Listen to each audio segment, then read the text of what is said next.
And welcome to the Computer Game Show. My name's David Turner. I'm here with Matt Murray. Hello. James Farley. Hello. And Sean Bell. Hello. Yes, it's our 4th episode covering E3 2017. No, I'm joking. That is never going to be spoken about again. I mean, there's no need to give it any more chat. It's over now. We're back to the regular show, and hopefully on the regular day, so you don't have to keep, where's the episode? It's free. Wait for it a couple of days. Jesus. Matt was busy the next day, so we had to delay it all. Don't blame me. Should we get, well, I've got evidence. Did you want to just get straight into it? Should we get into the follow-up? Yeah, do it. Yeah. So there was mention last week about what we should do streaming-wise. Someone asked what game we could possibly stream for 24 hours. Ryan Harmon piped up with, we should do a 24-hour stream of Skate 3. Sean? Thoughts? No. A good way to make me not want it anymore, to be honest. Yeah. That'd be... Was Skate 3, was that the one that they put on... What's it recently on EA Access? Oh, did they? Yes. I know it went on. One of the skate games. Yeah. Okay. So I played that, and probably not as good as you remember there, Sean. Probably not as good as you remember. Okay, I fine, still very think funny. that they will announce that. It's going to happen. Because Matt, the predictions are done. It's over. Get rid of it. we're doing It's fine. 2018 now, aren't we? That's a point.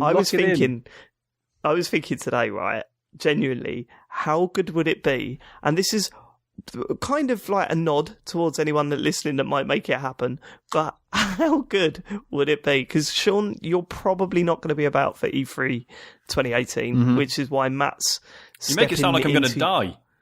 Well, You're probably not going to be with us this time next year after the diagnosis. On the inside, Sean. On the inside, you'll be gone.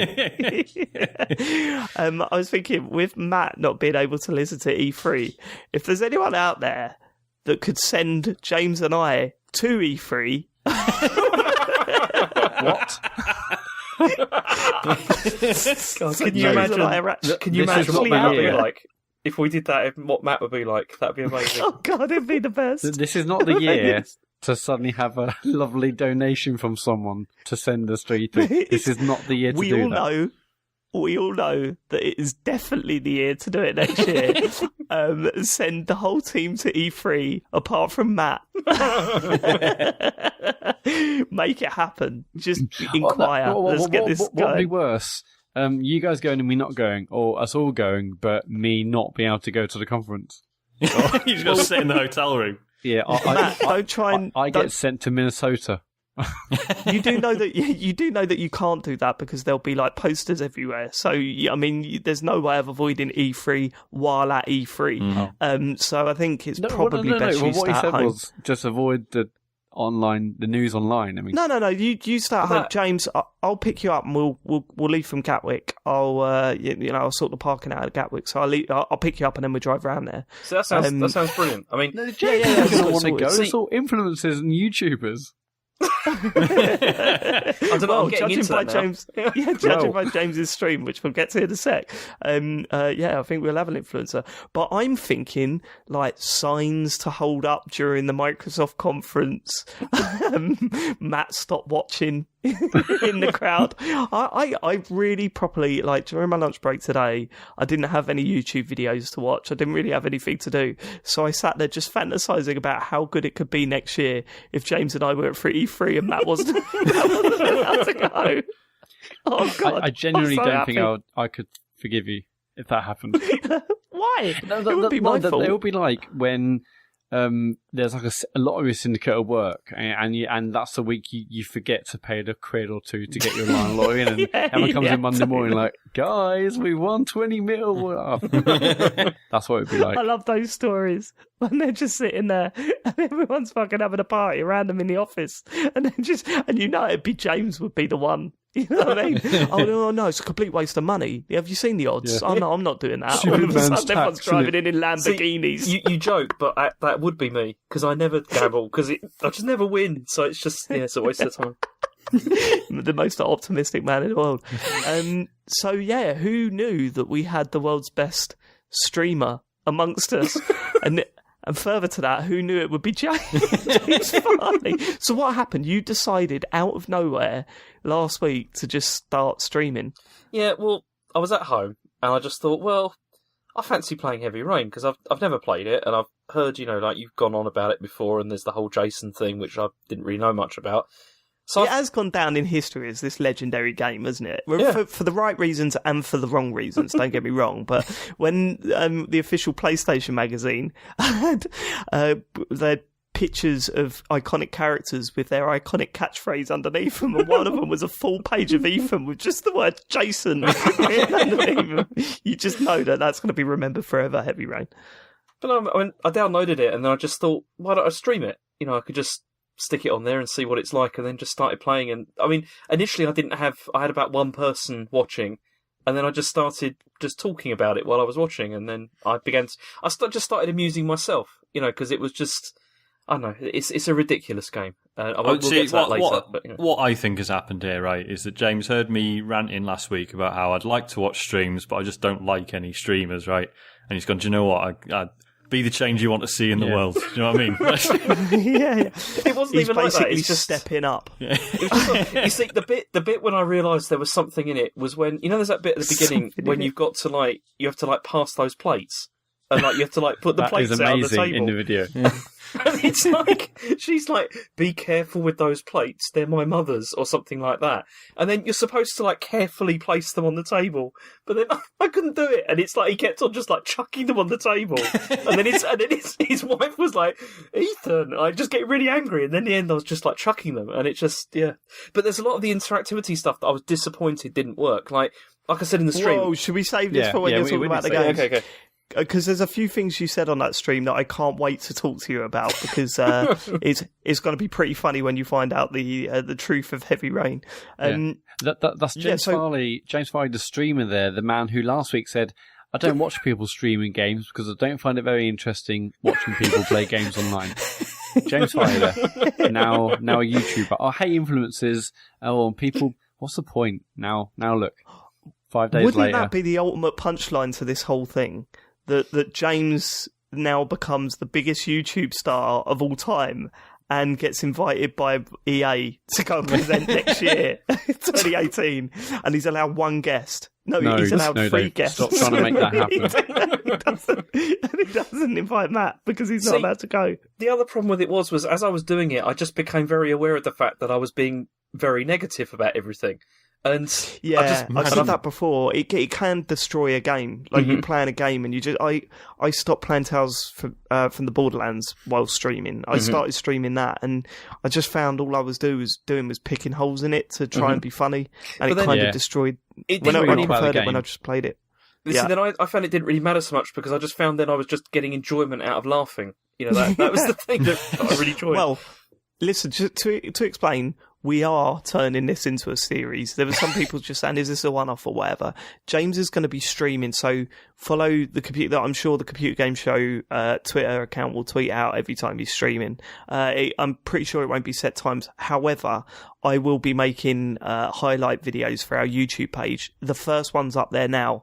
I strongly recommend you go to our YouTube channel and check it out because it's fucking hilarious. Yeah, it's so funny. I watched last night. I've laughed multiple times on it. It's just, it's the perfect game for you, James. It's got your reactions to the game being silly and old and whatnot. It's just it's amazing. I cannot wait to see what happens next. And it's just his logic, him talking out loud, his logic out loud is just hilarious. He just seemed angry that anything happened in that game because it was completely avoidable. We'll get to that. Right. Okay, next? SMW tweeted in, just wanted to let everyone know, there was a bit of discussion last week and it wasn't really clear what was really confirmed. But basically, SMW confirms that State of Decay will have 4-player co-op, which is good. Holy shit! Cheers. That was still up in the air last week. Thank you. Relieved. Chod Relieved to know UK tweeted saying basically Dave fucked up last week because he didn't sign the show off with the "thanks for living it" catchphrase. I don't think I've done that throughout the whole E3 stuff. I was going to say, it's been a while since I forgot heard about that. Yeah. Sorry about that. I'll get back on it. My mistake. You need to get that fixed. And there's obviously a lot of shit chat, a lot of talk around that sort of stuff. But obviously, still waiting for the evidence, very much Sean. behind us now. So we're going to ignore that. Everyone saw Dave. Still waiting for proof. Everyone heard it. That's fine. Still waiting for proof. Yeah. Okay. What were you saying? Right, is that it? That's it. Yeah. If you want to tweet, it's at Computer Game Pod on Twitter, or it is thecomputergameshow@gmail.com. Well, I hope that lack of follow up there is due to the fact that it hasn't been long since our last show, and not the fact that you're getting fucking lazy. Up your game, listeners. We need more.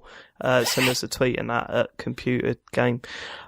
Right. What's next? Oh, I'm so out of sorts. It's been such a while since we've actually done a proper... It's the news.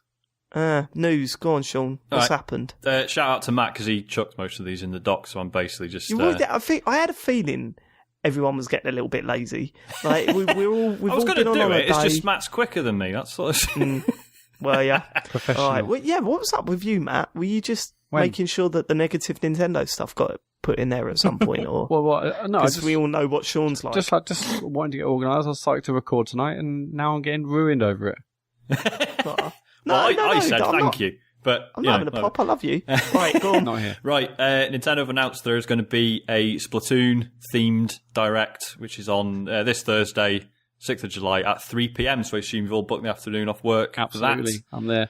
I don't really know what else they're going to show at this point. I was about to say that. What? They've done everything. We've seen the game. Yeah. Do you think there will be another test fire before launch? When is this out? Maybe. 21st of July? It's towards the back end of July, isn't it? So yeah. It would be nice if there was one more weekend.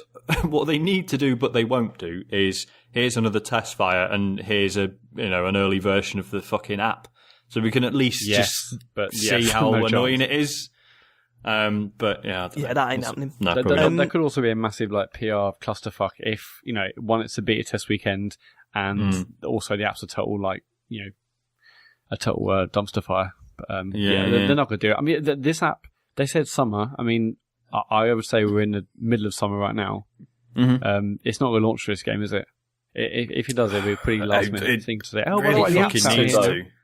It really needs to launch with this. This is the game, it's surely, because after this, I haven't checked the release schedule, recently, but it doesn't feel like there's a lot coming between now and Mario. I mean, there's probably little bits here and there, but this is, in my opinion, the big multiplayer game that they're going to want people to play over the summer and going on. Yeah. So surely this is the time to launch the beta version of this app. Yeah, I mean, say your catchphrase, James. Say your catchphrase. What could that be? Yeah, but I'm streaming. This is Nintendo. But this is Nintendo, and we all know how that goes. You just have to, just have very, very low expectations. Surely they're going to do this. No. Jason, I'll take this lowest obvious, sensible course of action. Man, you never had the lowest expectations. That's a ridiculous thing to say. No, for this app is going to be horrendous in every way, shape, or form. We'll see. Maybe that is what this... Because when I saw that they were doing a direct, I was thinking, this is a game that everyone's aware of. We all know what it's about. It doesn't seem to have that much on offer that the first game didn't. It's got a campaign and loads of other stuff. Well, yeah, I suppose a campaign, but I don't think they're going to focus on that. I could be wrong. But if they were to then talk about the app and how the networking is going to work, that would make sense for a direct, wouldn't it? Yeah, that'd be worth doing one. But... Yeah, do you know? Maybe I kind of think it must be that, because I really can't see what else they're going to talk about, because they've done this. Didn't they talk about it at E3 as well? Yeah, I don't know what we don't know at this point. I see. You think that it's actually going to be this direct is going to be talking about the app and announcing that? Yeah. Well, no, it won't be solely that, but I think they will talk about it during this direct. Yeah. I mean, actually, I don't think that. I don't have a clue. They're so hard to predict, this mob, because they're insane. But you would think that if they're giving it its own dedicated Nintendo Direct, then sorry, Windy Pops. Then surely they're going to have something more to say than you know that game we all know. Yeah, it's more of that. Like, I mean, how do they drag that out? Yeah, like the only sort of major unknown at this point is the online infrastructure and how easy it is to get in a match with your pals. I'm not massively confident because they have confirmed in interviews, like you can save like your favourite setups with all your gear and stuff, but you still have to back out of matchmaking to change it. Which is still embarrassing. So that's a huge shame. So I'm a bit worried about how the rest of the stuff works, but I don't know. We'll see. We'll have to see. That maybe Nintendo seemed to be onto a few things that we'd written off. I don't know if you'd seen the leaks from a document that was doing the rounds. It was legit. It was documents that was doing the rounds for developers towards the end of last year. All right. So it wasn't.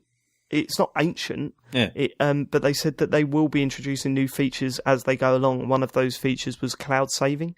Okay. So and the ability to download profiles onto other switches and stuff. All right. So I think, you know, I think this time next year we might see the Switch doing a lot more than we ever thought that it would bother doing. Yeah.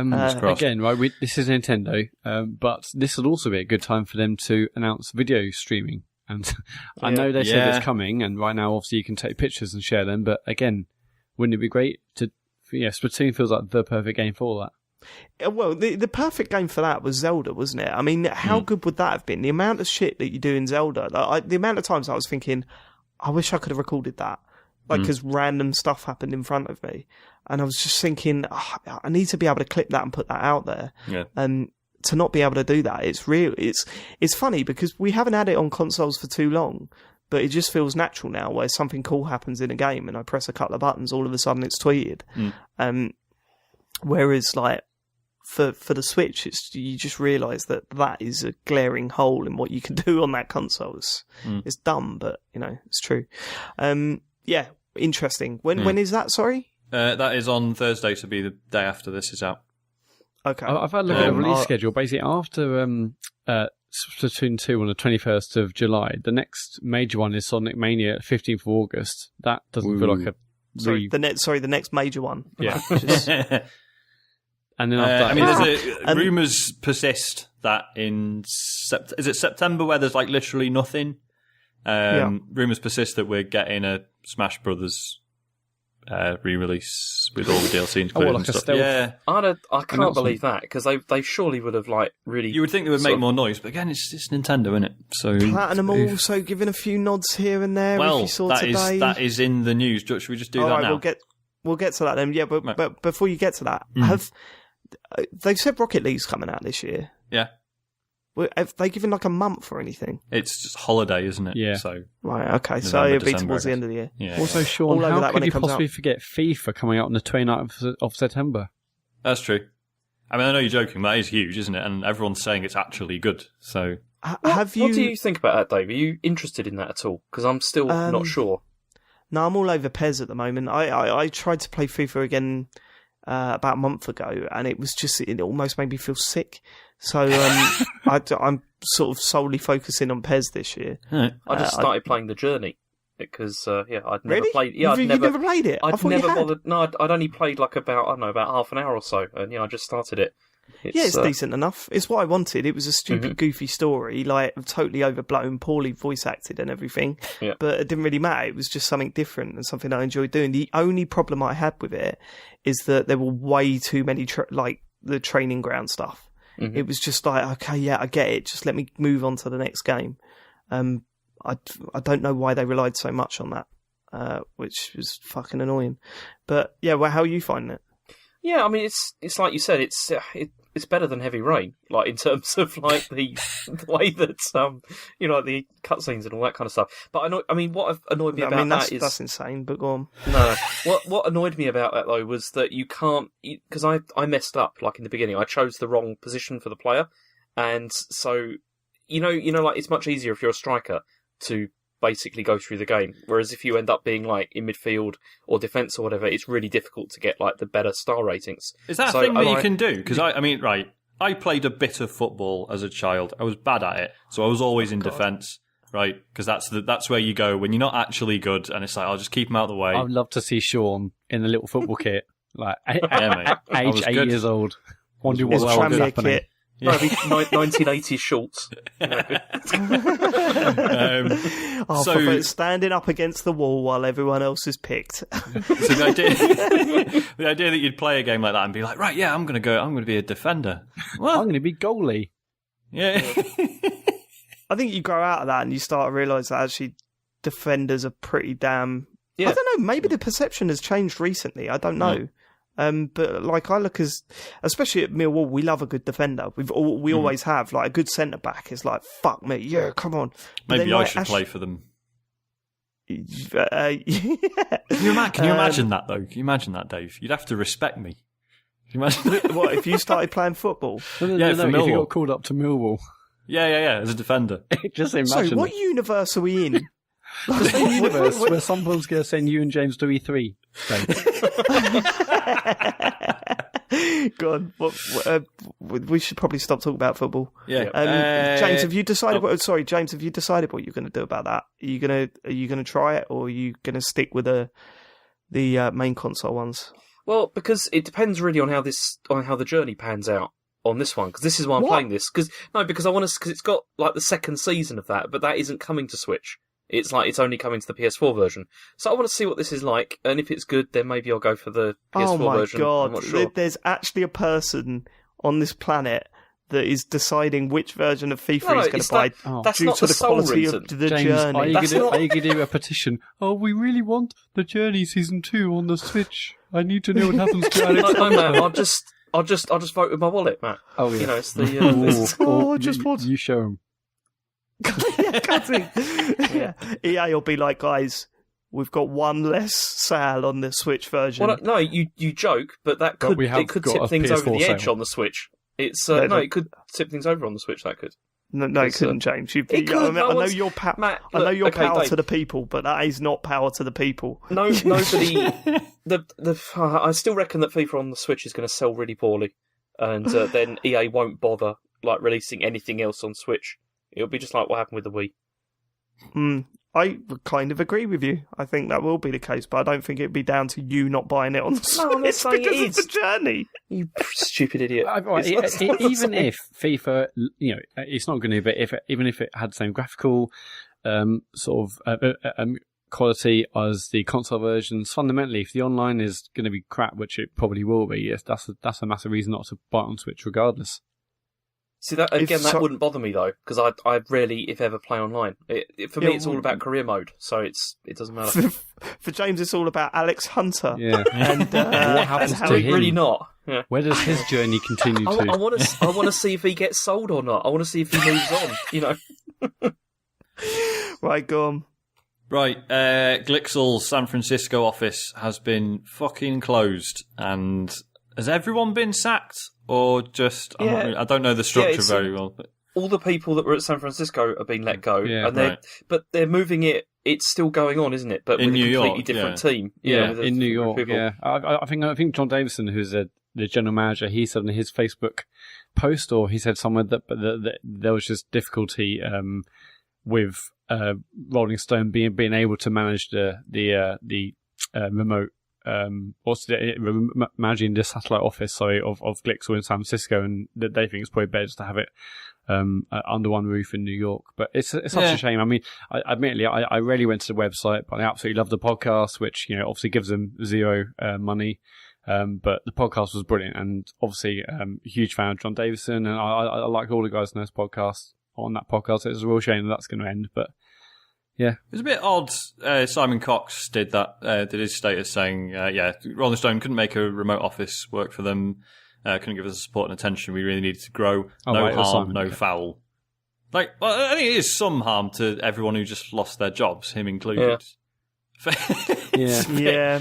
Bit callous, but then, he's one of the people affected, right? So, I don't know. I think, John Davison, he's gonna find work straight away, right? He's one of my favourites.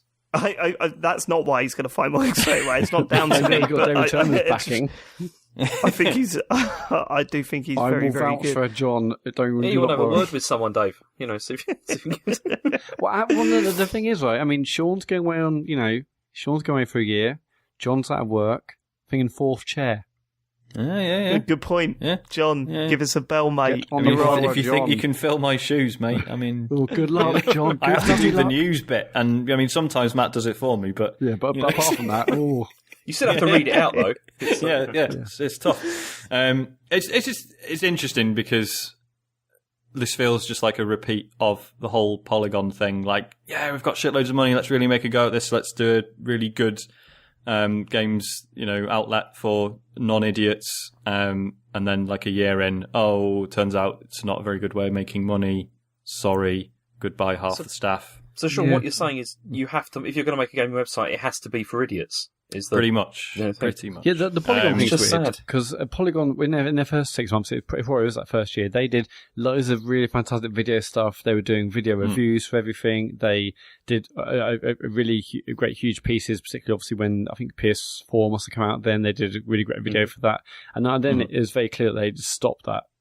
Totally. Now they're doing a lot more. Now they are starting doing stuff again, like particularly and really good stuff with the McElroy brothers, and they've got some what feels like quite cool little indie series on the Polygon YouTube channel that feels like it's off-brand in many ways, but it's really good stuff I've seen McElroys do. But and then Glixel as well, that they weren't doing any video stuff either. It just feels like you got to be doing that to make a dent. Because Really. I assumed this was what was going to happen to Waypoint, the Vice stuff. They still seem to be going. I don't know if that's. But they're only new, aren't they? Really, and it feels like there aren't many of them. But yeah. So who knows? it's a shame. This started on Friday when Rachel Webber, who's one of the people who the news editor there, Rachel Webber, she tweeted saying she was heartbroken to have left Glixel. And I was like, wow. I mean, the fact she's heartbroken meant it felt like it wasn't obviously her decision. Yeah. And then we're like, okay, well maybe I wonder why she would have gone. And then a couple of days later, all this news came out as well. So yeah, the biggest shame is that there's no podcast, and that was definitely a highlight of the week for me. So It's totally it's really annoying because it's one of the main podcasts I used to look forward to every week. yeah, Mostly so I got my opinions. I was going to say, what a few people have commented on that, James, saying, what will you be doing now? There's no Glixel each week. Will James just be I don't know, silent? can anyone recommend another podcast that's like got good opinions that I can feed from. Yeah. Yeah, shame. Yeah, absolutely gutted. I love John. I hope he gets back behind the mic again at some point in the near future. Okay, yeah, cool. Right, fuck's sake. Crash Bandicoot Insane Trilogy is the biggest single platform launch title I of can't the year. believe this. What? I don't know how this happens. This is I've been insane. I've I been mean, this is fascinated insane. by this. Right, like I don't like shitting on people for enjoying things, but I am fascinated by the fact that there's been a non-zero level of interest in this. Like I don't know anyone who talks fondly about Crash Bandicoot, and like anyone, and yet on Twitter people are like, oh yeah, I'm doing this level, it's really hard. And what? Why are you playing it? I mean, I've not with you? seen anyone mention it. But you see, I was always under the impression, because I've never played it, that it's never really been very good. No, it's always Like- been total shit. But like I understand, I wouldn't people. say that. When I first played it, I liked it because it was that. I don't know what I liked about it, but maybe I was just a kid or whatever. But I think remember that is it being- it. I think it is just pure nostalgia, yeah. which is fine, I guess. But they tried that with Parappa, and the nostalgia didn't come across there, did it? So, Yeah. so what? How are they billing this? Because I don't believe what I've just heard. To be quite honest with you, what is their exact quote? It's the biggest single platform release of the year. So bigger than Horizon, bigger than Zelda. That's insane. Yeah. Although it's not really, because it's PS4. No, isn't I it? wouldn't So- say. I wouldn't say for Zelda. I'm surprised it's bigger than Horizon because Horizon sold very, very well, didn't Yeah, it? I mean, in terms of multi-platform, it's only behind Ghost Recon Wildlands. Who? Which is- What region? I assume worldwide. but This I don't is know. I mean, Oh, no, UK. All UK the this is, stuff I in think. the Eurogame article mentions UK sales, Yeah. but who knows? I don't believe this. Meanwhile, the Golf Club 2 only came in 27th in the charts. It's a fucking disgrace, lads. Yeah, it's What was unbelievable. Golf Club 2? I don't know. It's one of those games I always see in PSN sales, and I'm like, I've never played a bad golf game. I think that looks like one. I think we've mentioned this before. I think it's that like sort of semi-serious one. Yeah. And hasn't it got like procedurally generated courses and stuff? All right. Oh, that sounds interesting. Meanwhile, I could be wrong. GTA 5 has slipped to number 3. Who's still buying that? I mean, it's an incredible game, but Jesus Christ, the sales are nostalgia. ridiculous. Replacement discs already? Probably. I mean, Possibly. Band accounts? I nearly had possibly. to do that. Anyway, yeah, I don't. I mean, I wasn't interested in Crash Bandicoot because it was on Sony's platform and they killed Sega. So I have no real Matt. affection for this. But it's just insane when I was hearing sales Matt, figures. they didn't kill Sega. They did. Sega killed themselves. That's also true. Fell on their own sword. Yes, they did. Right, okay. Any more news? Yeah, the PlayStation YouTube channel put up some footage of Anthem, the new BioWare game. Looks very good. But for some reason, they put up footage of the Xbox One version and just sort of really badly edited some of the button prompts on Oh, was screen. it the other way around? So Sony put it up, right? Yeah. Microsoft. I looked at it briefly. Yeah. And It it's was on the Xbox. PlayStation YouTube channel. Yeah. And it's just really fucking obvious. It's just Because it's like they're pushing it for Xbox One X. the Xbox One X. exactly. aren't So, they? so it's likely that they've put up Xbox One X footage, and it's probably not going to look as good on the PS4, like even on the Pro. I can almost guarantee that it looks just as good on the Pro, but it's still funny that that's the version they put up there. God, surely they could get done for I mean, that. a lot of people saying actually it's almost certainly EA who's just sent the footage and then they put on YouTube. It's not someone at Sony saying, But you would think- we're going to quickly put the L1 and R1 buttons in this video and get one over. Yeah, you're probably right, but Sony should It's probably still check hilarious. that shit. Yeah, like you would think Makes they them would look stupid. check and have enough clout to be like, guys, can you just send us some actual play? Like, we are Sony, please send us some PlayStation footage. Yeah, it's for our embarrassing YouTube for channel. EA, like mugging off Sony. Yeah. They'll never You know notice, someone sent that guys. on I know you They can sent sort of that on see a the X Friday button. afternoon. But Yeah, they sent that on a Friday afternoon. They got the email from Sony Friday afternoon. Oh, fuck it, just Photoshop it. No one will notice. yeah. Get it up. It's fine. Yeah. Game are in the toilet again, and this time it's Nintendo's fault.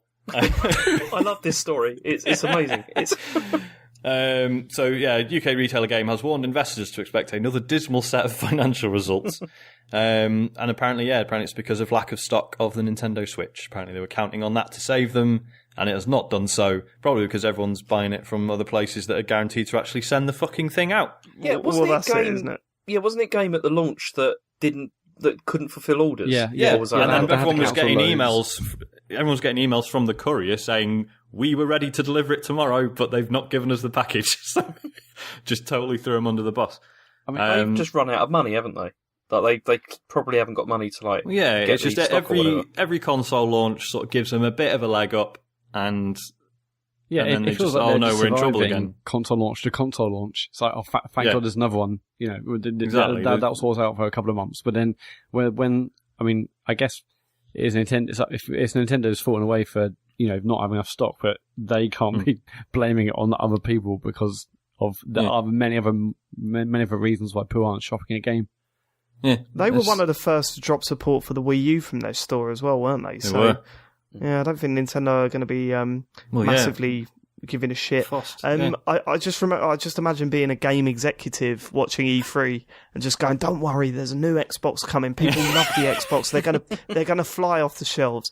Okay, this is coming out for $499. Oh, for fuck's sake! Yeah, no fucking margin in that either. Hello, is that Sony? Yeah, are you going to announce a new PS5? No, okay, right, bye. You're going to announce a new PS5? No, Matt. We've told you 100 times. I'm not Matt. I'm This was Mr. the worst Game prediction. CEO. Yeah, but I mean, we've been over this a million times. Like, game overpriced. The staff don't know anything. That someone needs to basically buy a game and then rebrand, and because obviously, game we've got loads of really a fantastic retail space in every major city. Just buy that and then just gut it and start again because It's clear. Just bring I like back, where you're going with bring this, back Matt. like Game Station or Electronics Boutique or whatever. Oh, you know, EB, yeah, hell yeah. Yeah. Or just I mean, this is the thing. That's a good like, shout. you know, Do you think we'll go for a rebrand before we see the end of game? No, I think Yeah, they're it's really the- wedded to that. it's I the like only way. Stitch. See, I always preferred EB because it's like you went in there and it was like it was less dark and sort of Yeah. depressing Yeah. than game. Yeah, yeah, Like, EB, the colour schemes prefer they Game use. Station. What the fuck are you talking about? Game has always been like insanely bright and like it felt like a hospital. not where I am. It's like They used to really be depressing. all dark. I remember in the olden days. Game Station Going was back a while dark, then. but that was nice because you didn't want to see the people in there. Game Station was like industrial. It's like that Yeah, bit in had like Crystal corrugated Maze. I iron mean, and stuff. can a shop like this work though? Still, do you think? Like, I think Okay, yes, sure. but it has to have like a really personal touch, and I don't think they do. I think head office has been calling the shots for a long time now, and that's when it started going downhill. I think, like, you know, people say like, you know, regardless of what you think of game, like if you like games, you should want them on the high street. And it's like, mate, I'm not sure about like that. normal people, like if you're not buying your games online or you're not, you know, either downloading them or just ordering them from, you know, fucking Amazon or whatever, normal people see them more in supermarkets than they do in a branch of game. They do, yeah. And like I say, it's not like anyone can go into game and actually have a good chat with the staff about what they should buy or whatever. Like that's just gone, I think. Not only that, you're buying a second-hand game on the high street. Where are you going first? Yeah, I'm going to CEX. CX. Always, and Yeah. we know CX isn't exactly the you know horrible, the nicest of It is places awful. to go I'd way into. rather go there than game. Yeah, absolutely. And It's like you that's want to what- sort of say like game, right? You've got basically one competitor. I mean, there's Granger as well, but you've got one competitor that usually smells like someone's died in it, and people still prefer it. Like, Are you not, Shawnee? You're not like taken in by the the loyalty program they've got. You're not subscribed I'm to not, nor am I planning any stag parties there anytime soon. Yeah, I was about to say he has got a divorce, so he could have another stag do though. Yeah, but Or hen party, James. Chill out, that. mate. Yeah. I would love it if I it just just came in. I don't feel like they're good as like a flagship. Like, look, this is our hobby. It exists in the real world. Hello, everyone. It just doesn't fulfill that. That it doesn't perform that function for me at So all. that's the thing. I mean, I go sometimes. I like pop in there with Rachel, like my daughter, and it's like I don't feel very comfortable in there with her, to be honest, because it's it's really depressing and just I don't know. It just doesn't look. It just doesn't look good. Also, if it wasn't for the fact that they now sell second-hand phones and Smell. tablets, Yeah. like you see, that's the thing, like, down- and also Desperate, like innit? trinkets and mouse mats and plushies, then about a third of the stores are games, and the rest is just other stuff, which doesn't interest me. I get that other people are probably into that stuff, but I mean, So that's the thing. Like at the game in like where I live is like I nearly said the name. There.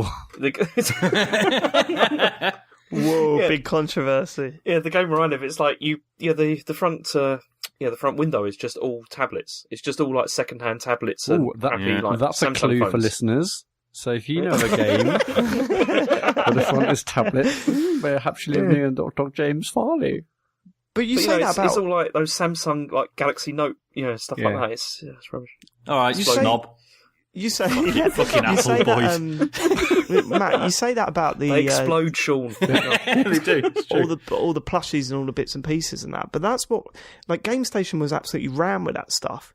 But because of that, it felt like a big celebration of gaming. You know what I mean? Yeah. There was just shit everywhere that Yeah, you I could don't buy. mind the tat.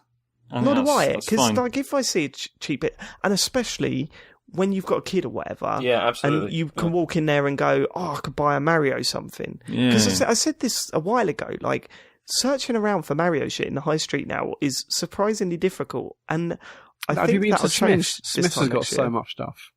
Oh yeah, Smith's is brilliant. Smith's for, is great for that stuff. Yeah, and Toys R Us are good as well, but they're not high street stores, are they? Really? They're more sort of your retail park sort of places. But just like wandering up and down a high street and that, you pop into places, it's like, fuck, this just like Mario doesn't exist. Hopefully that'll change once Odyssey's out and the whole world falls in love again. I thought that was going to happen when Mario Run came out, but that died off pretty quickly. Shame. I mean, you got to wonder, like, is part of this just like a nostalgia thing for us? Like, because I remember being able to go into a branch of game and just see games I hadn't heard of and just be like, wow, I wonder what the fuck this is. Yeah, Yeah. I have totally. no idea. Absolutely. But that's just gone now, Yeah. and that's not game's fault. That's the internet. See, that's also- because 'cause I I- still go in. I still go into CEX whenever I pass one, just to Yeah. go and have a look, browse through the games, Right. and I don't do that at game ever. Yeah. Yeah. I could just don't go in there. Now, there's a reason for that, and that's nothing to do with nostalgia. Yeah, but no, I think remember- it's true. I think that's definitely true. I mean, I still remember going into the Guildford game to see Mario 64 for the first time, and that those are special memories. But also, I remember the old indie game stores when I was in college. I used to go there every day, and and get sort of friendly with like the people who were owning those stores. That's the feeling we want from game. But You that's say never gonna that, happen. but then would you do that now at this? See, day that's and the age? thing. I I do it feel now, 'cause embarrassed doing I'm a that. grown adult. It's like, Mm. Unless there's a really okay, cool fine. one. Next story. The Tumbleseed devs. There's a few people who actually tweeted at me you about missed one this. out, Sean. Oh, have I? Missed Which one. one have I missed? Yeah. Which one have I missed? Bayonetta. Oh shit! Sorry, yeah, I forgot which order I put these in. All right, fine. This is a very brief one anyway. So Platinum have tweeted the tweet was literally, it was all in Japanese, and it was just pointing out they've got a new Twitter account or something, which I think is all in English. Or what they basically they've now formally split the Japanese and English Twitter feeds. The picture has it's got two illustrations of Bayonetta, and one is blue and one is red, and one's from Bayonetta 2 and one's from Bayonetta 1, and everyone's gone, holy shit. They're doing a Switch version of Bayonetta 1 and 2. Yeah, but have you heard what sort of legitimised that? Oh, go on. Someone tweeted that picture that they tweeted out, Yeah. and with the Switch controllers next to it, so it's like blue, red, red. Okay. And Platinum Games liked the tweet. So Whoa, now everyone is going, confirmed. this is definitely happening, which I'm pretty sure it is. I mean, Yeah, I mean, they'd be daft not to. I mean, I'd fucking buy it again because I'm an Yeah, idiot. definitely. Um, It's brilliant. It was Bayonetta 2. Yeah, And yeah. the first. Imagine that, right? I'm not being funny. And we think back to when Bayonetta come out, and for us, it doesn't seem an insane amount of time ago. I mean, we were going to EG. The first time I played it was at EGX. You know what I mean? It's like, is that recent for me? And to think when you played it and think, God, how good this looks and how well it plays. To think that we might actually have a fucking portable version of that game is nuts, isn't it? It's Fucking stunning, nuts. Yeah. So yeah, fingers crossed. We'll see, I guess. Right, yeah, last couple. Tumbleseed devs. As I was saying, a couple of people tweeted at us about this because we went back and forth on this a bit on the show, didn't we? Me and Dave were both playing it, and we were both sort of a bit torn over the difficulty. I think you came to terms with it more than I did, Dave. Yes. I did end up really enjoying it, but I was a bit like, man, this could have found a bigger audience if it wasn't so stupidly difficult at first. I mean, and it remains that difficult. It's just once you get your head around the structure, it starts to make more sense. But the developers wrote a really good post-mortem because, as it turns out, it didn't sell all that well, and basically players unanimously complained about it being far too difficult. And it's worth reading because I won't go into the whole thing here, but basically they sort of acknowledged that it's not that it's too difficult, it's just that it has a tutorial and then and basically just goes straight into end game difficulty. There's no middle in it, basically. Yeah.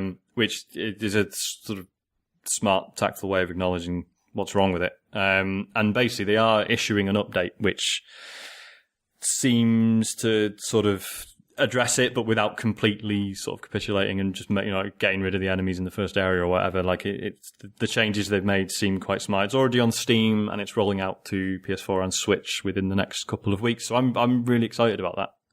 What's the reaction to that been like? Has there anyone been like, no, I can't believe you're making this more accessible, man? No, I don't think so. I think everyone's been okay with it. Good. I'm happy because I'm hoping this will be a repeat of my whole experience with Hyper Light Drifter, where I felt like I was one of the few being like, look, I just can't really get into this because it's just pissing me off. And then they did end up listening and putting out an easy mode, which was really cool, and ended up being one of my favorite games of all time. So I'm looking forward to this and seeing what difference it makes. The main tweak is that you could pick up those auras after the first stage, and they were all helpful, but some of them could actually fuck you over a bit. I always avoided them. Well, there you go. I So never used them. Yeah, they've now basically they've all been tweaked, so they're now all helpful, and I think you can like collect them, and then you can just pick one at the start. Oh, that's good. Which is interesting. So yeah, really looking forward to that. There's also no holes in it, so it's just straight up now. It's just straight up. And yeah, last one, just a quick notice that Summer Games Done Quick is on. And has been very good so far. I watched the one-handed Nier Automata run. It is fucking ridiculous. Like you're just watching it, and it's like he's just very good at Nier Automata, and he's doing weird little skips and like breaking through walls and stuff. And then every like 20 minutes, you're like, oh my god, he's only got one hand. This is ridiculous. Like it's just insane. And he sort of talks a bit at the end as well about the fact that like, as good as he is, like it's only possible because they actually made the game so you could completely reconfigure the controls if you want. And he's saying like it's such an easy thing to add that makes these games so much more accessible for people with, disabilities or, limited motor function or whatever. And a lot of games just don't bother. Just really, really good. How long is that on for? Runs amazing. But it's on like all week. It's usually runs for like a long time. And they've already I'll raised watch like the cringe compilation once that's edited together. This is the thing, right? The Nier run, the guy who's actually doing the run is actually pretty entertaining, and the fact that he pretty much chats throughout. There's a couple of bits he's like, I need to just shut up and concentrate now. But there's like these three lads sat behind him, and they don't seem to do or say anything at all. And there's do you reckon everyone's starting to fear happening like the stuff that we've seen before? You know what I mean? Like that. Yeah. I really wish you were a quiet guy. Yeah. I don't know. It's very odd. And there's one guy off camera who's like just reading out donations occasionally. And because how nerds think they're really funny. Yeah, you're listening to them right now, Sean. Yeah. And there's just people sending donations in, but making like funny jokes like, oh, I wish I could be there. It would be great to be there. Oh, great. And there's like one of the three lads who sat on the sofa, it's just like, and Sean, I love that shit. I love it. Dude, well, go for it, mate. It's all there. Yeah. I'm looking forward to that.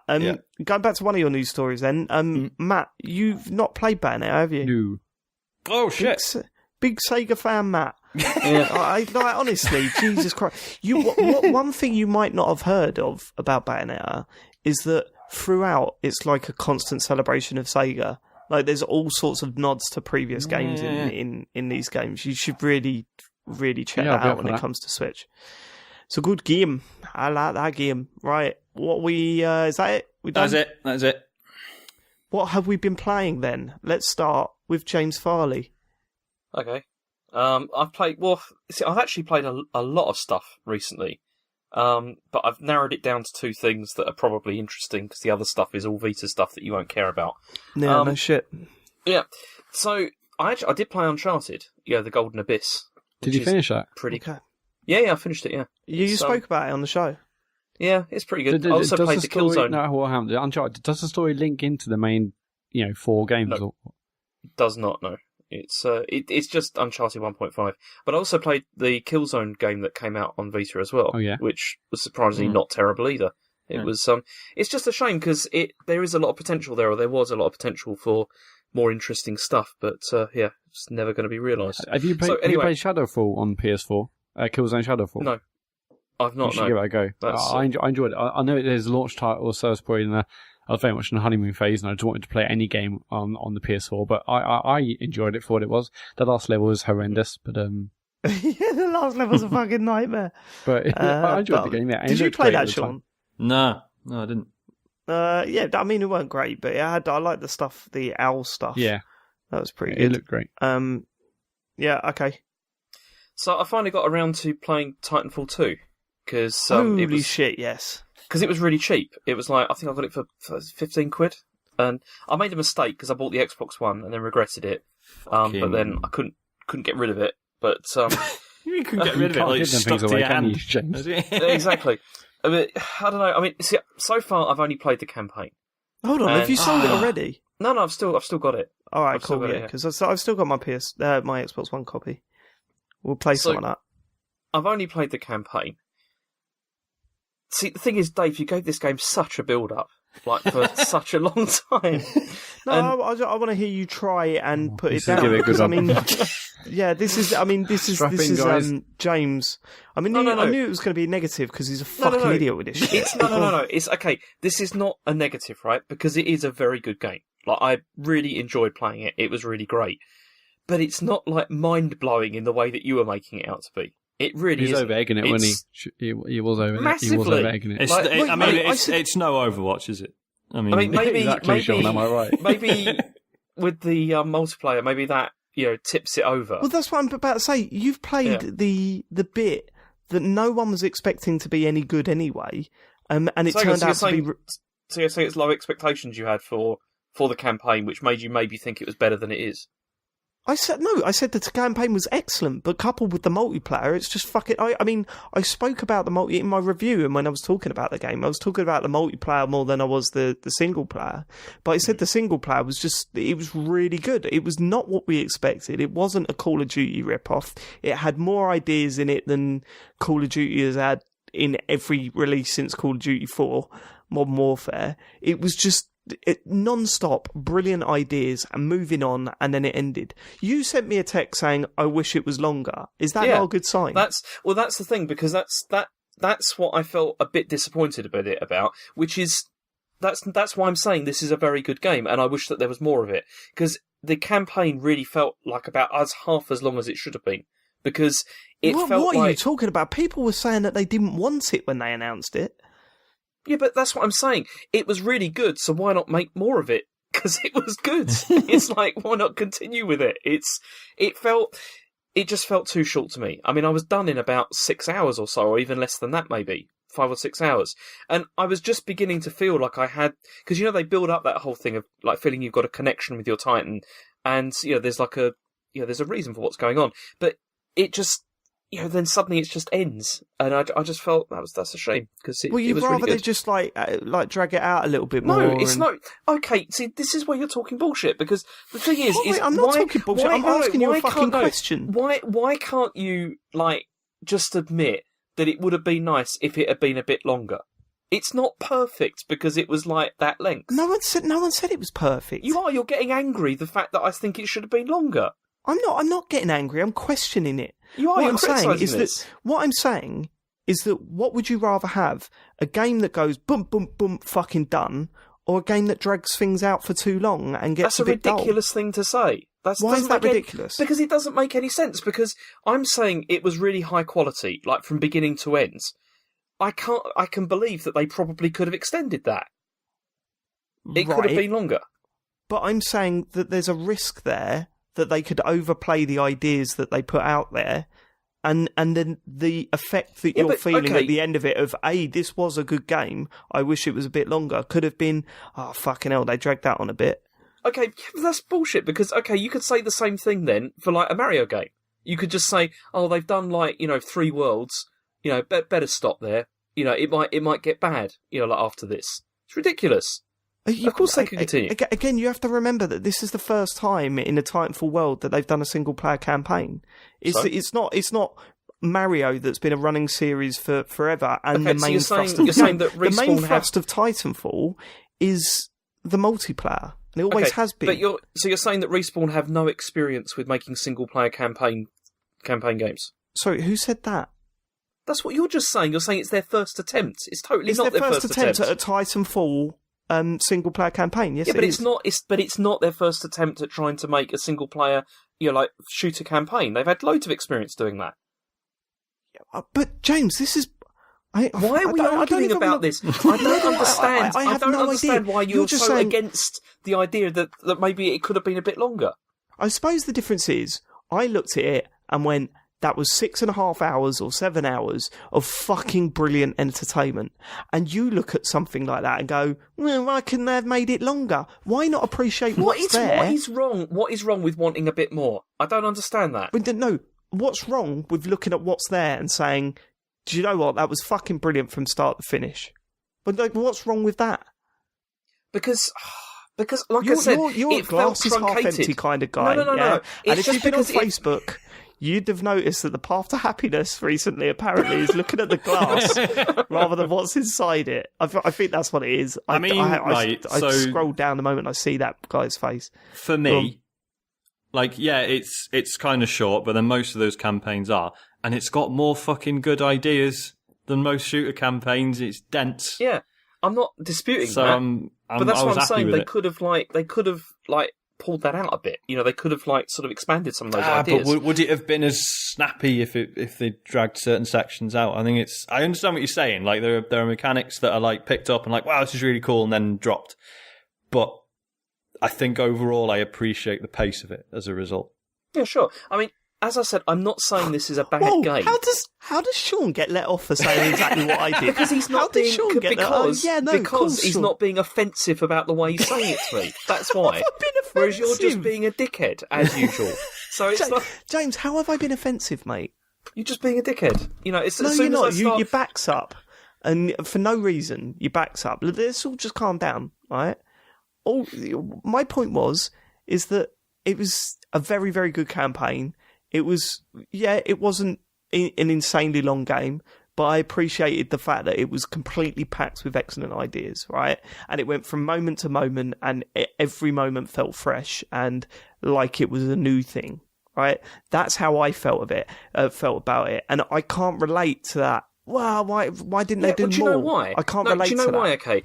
What part of the reason for this is because you have made this game out to be like the second coming, and then the second coming is over within about 5 hours. It doesn't feel like that. No, it isn't. I have put nearly 100 hours into that game. Yeah, 6 or 7 of those. But you also exactly, you went on about the campaign as well, about how it was completely mind blowing.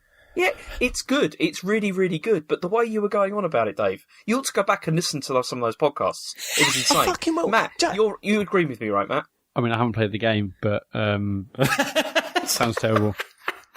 Oh, you dick. No, I mean, obviously, if it's something you like, you always want more of it. But I'm also a big fan of short and snappy, get in there, do some great things, and get off. But, whatever. And if you're expecting a long campaign, sure, it's disappointing. I mean, James, would you want collectibles?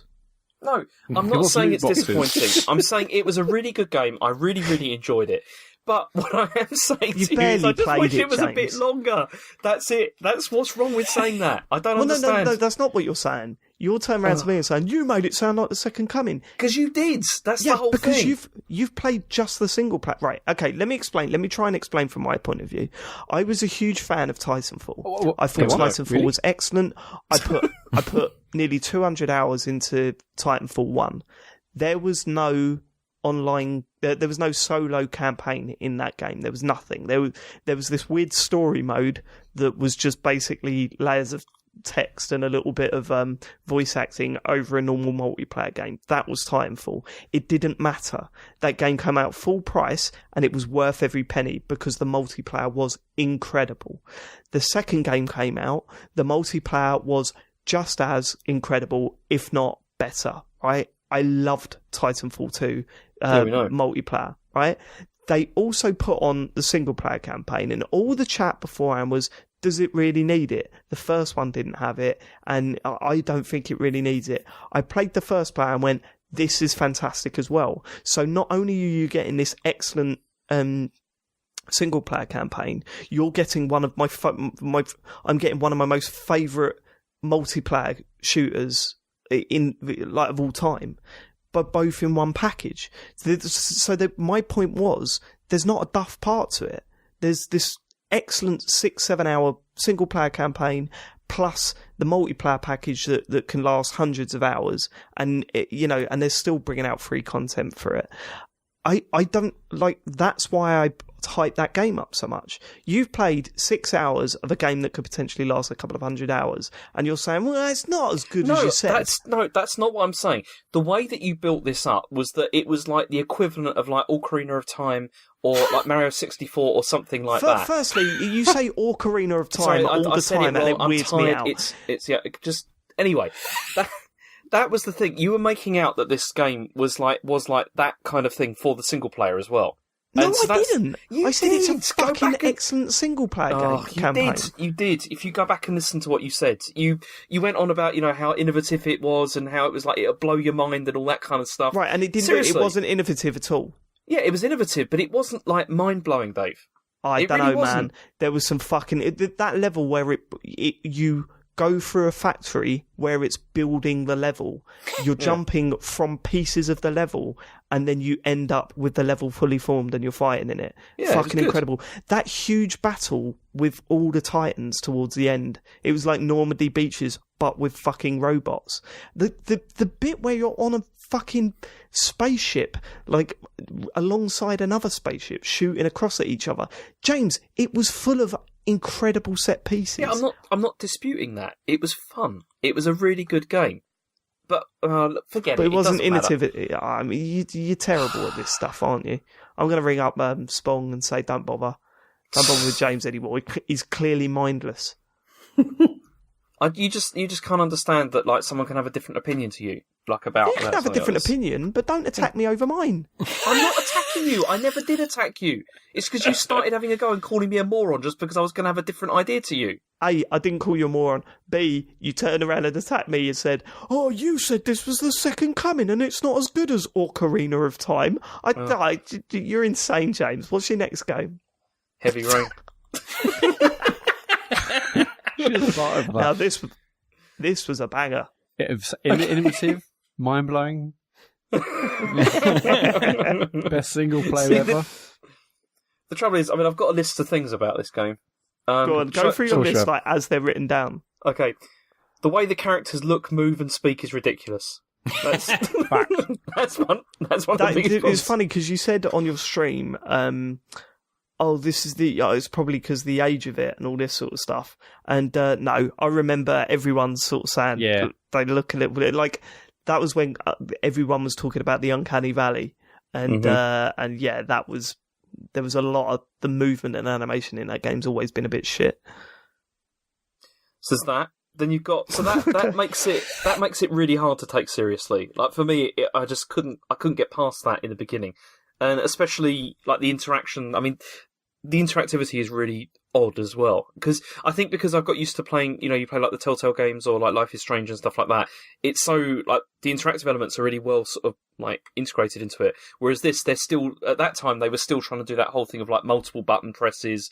You had to like you sort of pressure sensitive things and like moving at a certain speed and everything, and it's just annoying. It's just really irritating. Do you remember the bit where he has to shave? Oh yeah, Remember that bit? Yeah, That's Mate, ridiculous. there's worse than that later. Don't worry about it. there's so much good So stuff that- coming later. So that was really super annoying. I told you about the thing with the plates, where she's just like throwing plates on the table and his wife's just getting annoyed. That was pretty funny. But then also she's like, go and find the plates. They're in like the cabinet, and it's like, where's that? It's like the room's massive. I mean, he lives in that massive like palatial apartment as well, which is just ridiculous. What is his job? Do we know what his It's job was? really funny how much you've missed. Yeah, because Because- there's a scene where you go and do some of his work in his office. yeah. When? I didn't do Yeah, that. it's on the ground floor. He's like he's an architect, isn't he? Obviously, you can miss Architect, it. yeah. Yeah. Okay. Because I made the point of that he sat down there and did a whole sketch of an elevation in about 5 minutes. Yeah. It's just like, no, Yeah, you do not it's like understand. an extra sketch. It's brilliant. Yeah.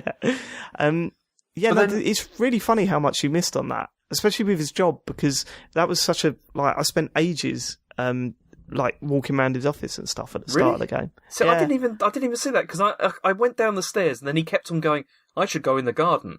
I should go in the garden. So I went in the garden and I must have missed all of that. But then that was weird because he went into the garden, like walked out onto the grass and sort of looked around, and then that was it. And then he went back in again. It's like, why? Yeah, he just why needed did he some wanna time do to that? himself. His Yeah, mindfulness is so exactly. in right Just now. needed to step out and go, yep, that's the garden. Yeah. Oh, I love my. I should go in the I garage. love my garden. I should record a podcast. Go on. So there was that, and the other thing that really, because obviously there's the awful thing with the Jason stuff. Yeah, I've got Which was questions just- about that. Yeah. Because that was so absurd. It was totally ridiculous. I was watching that. And you see, this is the problem, is I can appreciate what he's trying to do with this. I can appreciate that he was trying to sort of, set up, this sort of terrible sort of ordeal, which then changes this man's Well, life. Okay. What? Yeah, it feels like he's doing this to try and show. But you see, that was really heavy-handed as well. Like, you go from him having this like massive apartment, the trophy wife. Oh, she was awful, and like all the other stuff, and then suddenly he's living in that crappy like, house. Yeah, like the bedsit. One thing on your stream that you kept saying was, "This is all completely avoidable." It was. That was the other thing. I know it is. It is. Do you not remember? That's what's annoying about it, though, because it's so badly set up. It's like you're going to do something listen like to what that. I'm telling you. Listen to what I'm telling you. Do you forget what Heavy Rain is all about? Because of course it's avoidable. Well, it's Jason that doesn't have to classic thing, die. isn't it? Like, people watching films or TV or whatever and going, oh, but they wouldn't do that or they wouldn't say that. Say, yeah, but if they didn't do or say that, there wouldn't be a film or a TV show. There'd be no that's story. a bullshit answer, James, because that's if it's a terrible, terrible film that happens. James, listen to what I'm saying to you. Go on. Jason doesn't have to die. You fucked up. Really? Yes. Of I course, didn't know that's the whole that. point in these games. Really? You can save him? Yes. Of course you can. And in fact, actually, it doesn't have to be James. It doesn't have to be Jason that goes missing. It could be what's the other kid's name? Sean, never hear the other name. So you know the bit where you completely forgettable name, as people will find out this time next year.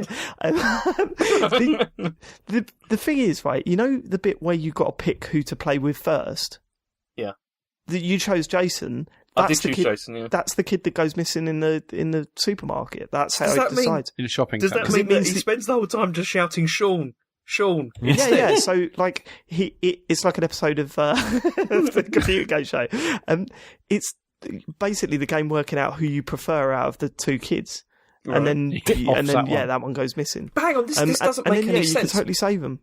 But then, if you save him, then how does it transition into the next scene where his life is rubbish? If they both survive, right? So he still gets hit by a car, but if they both survive, then he sort of breaks his leg, and your wife still leaves you because you were supposed to be looking after him. Yeah, well, it is a little bit, but it shouldn't have just it's pretty harsh. dealing with the clown. Do you know, the other bit that freaked me out with that is the way that she shouts Jason when she sees that he's been hit, and it just sounds horrible. Do you remember that? Yeah, I do, but you were sitting there just like scoffing at it. I must admit, there's a bit. No, sorry.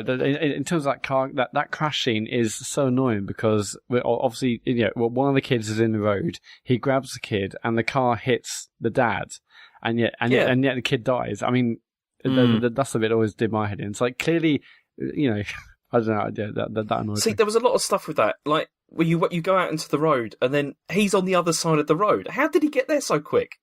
That was the other thing that bothered me. They don't run across roads that fast. It's like a busy intersection like that. He would have already been hit. But also, why was he doing that? I mean, he's a stupid kid, clearly. I'll tell you why he's doing that, because you didn't get the money out fast enough. Yeah, you should have paid the clowns. Make it to the...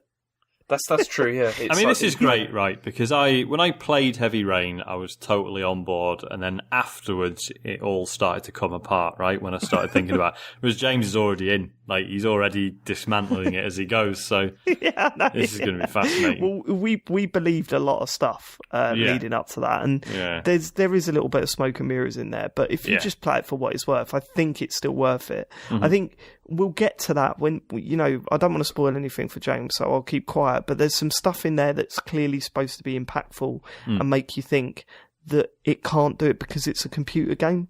And it kind of fails at getting that point across. But I still think it was a decent enough experiment. I still enjoyed my time with I Heavy really Rain. enjoyed it at the time. And it is really great watching the stream because I remember racing through that game to finish it. I did it in a day. Yes, I'm excited to watch it again, and it's ridiculous. It's hilarious. Because obviously Michael Fox famously spoiled this, but James, do you know who the killer is? No, I don't. I've got no idea. Okay, brilliant, wicked. Okay, I assumed you knew, which is obviously going to colour it, but no, that's good. See, the thing is, I'm still kind of fascinated, where it's going. It is very interesting. I'm just not convinced that David Cage is a good director. No, he's because not. I don't think anyone is. Because the thing is it's like the limitations, you can't really blame it on technology. It's just really badly put together. I mean, I said on the stream, it feels like he is like Uwe Boll. Do you know what I mean? Like he thinks he's doing something sort of profound and deep, but it isn't really because it's just really poorly executed. I don't think that's the greatest comparison because I think Bolt is just an idiot, and I think Cage has some ideas that he wants to deal with, but he doesn't really execute them. It's really, I mean, that was the work, that transition for like Ethan, like between like the brilliant life and the rubbish life is so badly done because it feels so heavy-handed. Like his life is so crap, compared with how it was before. It's just too much, it doesn't. Yeah, but it's not as bad if you manage to save Jason, and it's not as bad. Well, he still gets chucked out just for a broken leg. Yeah, like I mean, he's not in that really awful apartment it's and a little bit missing different. basketball nets and stuff. What's hilarious is that obviously you go to that shitty life, and then you were playing James, and then you thought, "Oh, I'll play a bit of basketball," and you missed the basketball shot, which is amazing. It's a kid actually, what you didn't see with that is I actually missed it. Yeah. I missed it multiple times. If a kid survives, it's a fucking slam dunk. It's so different. yeah, he does. He's on fire. Right, okay, cool. Yeah, so you're going to keep playing that then, are you? Yeah, I'm going to play maybe some more tomorrow night, I think, Tuesday, because, which is great for, which was last night. Fucked it. Okay, but, cool. Yeah, it's interesting. Right, that's your games. Matt, what have you been playing? I've been playing... Oh, hang on. Sorry, can I just say, I've also played another game, but I want to wait for Matt to play it as well, because I know he's got it, which is The New Frontier, because I've finished that now. The new what? It was... Yeah, The New Frontier, the Walking Dead. Right, actually, no, I saw on PlayStation. I saw that you got loads of extra achievements. So you finished the whole series now, have you? Yeah, it's really short. The last the 3 episodes you can do them really quick. Oh, okay, They're cool. Not long. Yeah, I haven't got season pass, but I do want to play that. Thumbs up or thumbs down, James? Thumbs in the middle. God, it's got to be better than the last series, though, right? No. Oh, what? It's no. Okay. Well, I'm going to finish the series and I'm done with it. That's it. I can't do anything. Second series looks good by comparison, I think. Oh my god, really? Yeah. Okay. Yeah, the second series was pretty good. If you I replayed it, it's nothing happened. It was just really. Yeah. Okay. If you like nothing happening, you're going to love this one. I don't. I don't think he does. No, it's the opposite. Anything boring. I have been playing. I've been playing loads of VR stuff because why not? I've been playing Arizona Sunshine, which is a zombie shooting FPS on PSVR. Now, Arizona Sunshine is out. It was out on, or it is out on Oculus and Vive, and it basically set records when it first came out. I think it was the first VR title to make over 1 million, or it made basically 1.4 million in its first month. Loads of people said it was a great game. It obviously with Vive particularly, it's built around room scale, so you can move around and whatnot. So when I heard it was coming to PSVR, I was really, really excited. And it's out now, and it's rather terrible. Oh, really? Yeah. So I was excited for a number of reasons. One of which is that it's got aim controller support, so it's going to use the same physical gun controller that Farpoint uses so well. And I've been picking up Farpoint loads since playing it, to the point I've actually rebought the whole set now because I've wanted to play it again. And actually, there's been some free DLC out for Farpoint now, and I played a bit of co-op last night. And yeah, Farpoint is fantastic. If anyone's got PSVR and you're umming and ahhing, I know it's really hard to get hold of because it would appear that Sony made 4 copies of the bundle, and that's about it. But if you can get hold of it and definitely play it with the aim controller, it is fucking brilliant. I played a bit again last night. It's just such great fun. Did it cost you less than what you sold it for? No, definitely cost more. But that's what you get for being a mug. Properly double dipped on it. Yeah, it's just such a fucking brilliant game. And then since playing Arizona Sunshine, it makes me think that the game's even better than I remember, frankly, because Arizona Sunshine by comparison is really, really poor. So first of all, it looks fucking terrible. I mean, it's very clear that Vertigo Games, the developer, have had to make some serious cutbacks to get us working on PS4 and PSVR. I mean, I obviously haven't played the one on Vive, but this looks really, really bad. There were zombies with no shadows. It just looks super basic. I mean, it's probably a bit of a disservice to mobile games to say it looks like a mobile game, but this looks like it could be on Gear VR, and it wouldn't look out of place. I mean, hey, sorry, what's wrong with Gear VR? Sorry, Sean. Fuck you. Actually, this sort of reminds me of old sort of Oculus dev kit games, like in 2014 it just feels and looks really old. In terms of zombies themselves, so if I'm explaining, basically it's an FPS zombie game. It's like it's 4 FPS. You can it's got 4 FPS movement, and the gameplay is basically go forward, shoot a zombie. It's super basic in terms of gameplay. In terms of zombies themselves, there's basically like 4 character models. That's about it. Shooting the zombies. The worst thing about this game is that shooting zombies is just boring as fuck. There's absolutely there's no strategy. It's not like Left 4 Dead where there's different types of zombie and you have to attack them in different ways. These are all basically the same. I mean, some zombies shuffle and some come a little bit quicker, but fundamentally you just shoot them once in the head and they're gone. So it's just really, really boring shooting the zombies, even with the aim controller. And that's one of the interesting things about it. I thought maybe I'm loving Farpoint because it's just got this cool gun controller and it just felt awesome playing it. No, it's not about that. It's just Impulse Gear implemented the gun controller super well on Farpoint, and this is it's just not fun at all in this game. So as I said, there's only 4 zombie models, character models, and it's just boring as fuck to shoot zombies. It's just not fun. One of the worst things about it is that if you aim down sights, it doesn't.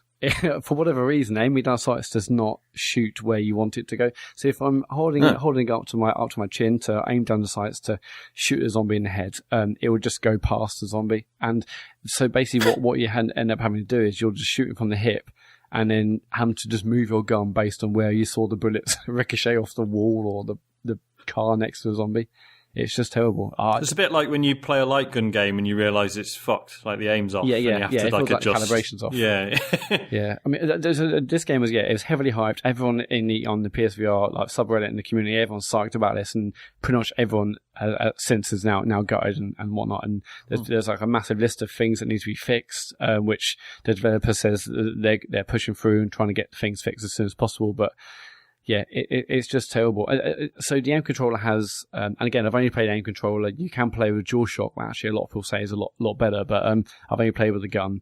Played about an hour and a half so far. I think the game's only 4 hours. But it's just the aim controller also has 2 analog sticks and a slightest touch on the back stick turns you around 180 degrees, which I get why I did it. In times where there's a whole horde of zombies on you, it'll be interesting, but it's too sensitive, and it should be like a different.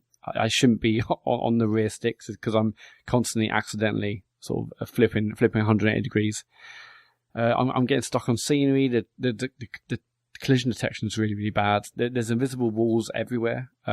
There's bits where you can see a ladder, and maybe you can go up the ladder, or maybe for whatever reason you just can't climb the ladder. And you think, is this a bug? Like, what's happened? And then you'll maybe shoot one other zombie, and suddenly that invisible wall's gone, and you can go up the ladder.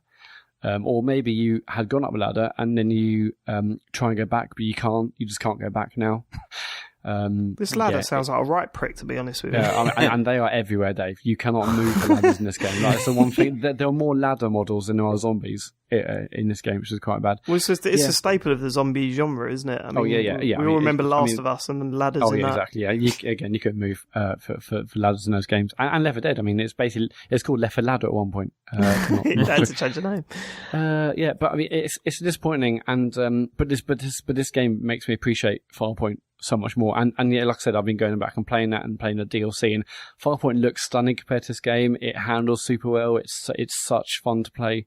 But this game, I'm pretty disappointed in it. But is it supposedly any better on Vive, or is it getting equally bad reviews? I mean, this thing reviewed really well on Vive. It like I said, it made 1.4 million. It was records for a VR game when that came out in January this year. So my only assumption is that it's just a terrible port, and they've had to downgrade. Yeah, it sounds like it, to get it working on PSVR. I mean, graphically, it looks bad, and I know VR games aren't as high res and aren't as detailed as a standard game on your TV. But yeah, it looks shit even for a VR game. And again, I'm not going to keep mentioning Farpoint, but just comparing Farpoint, which is the most recent FPS shooter for PSVR that also uses the gun controller, the aim controller. It's night and day. I mean, Farpoint feels like it's on a totally different console. It's crazy. It's a shame. Like I said, I'm only like an hour and a half into it. It's a 4-hour campaign. I'll probably I'll probably play a bit more. This also got me quite a lot more in terms of motion sickness than Farpoint ever did.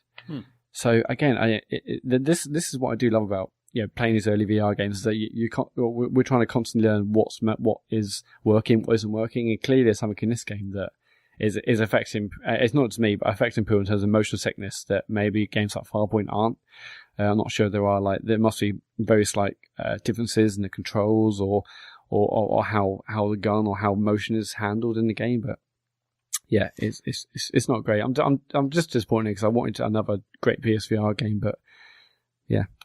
How Sony bought out a piece of hardware and managed to convince people that they feel like they're like part of the dev team? Do you know what I mean? You bought out a VR helmet and you've bought it, and you're going, oh yeah, we're still trying to work out how this all works and stuff. No, you're not involved, Matt.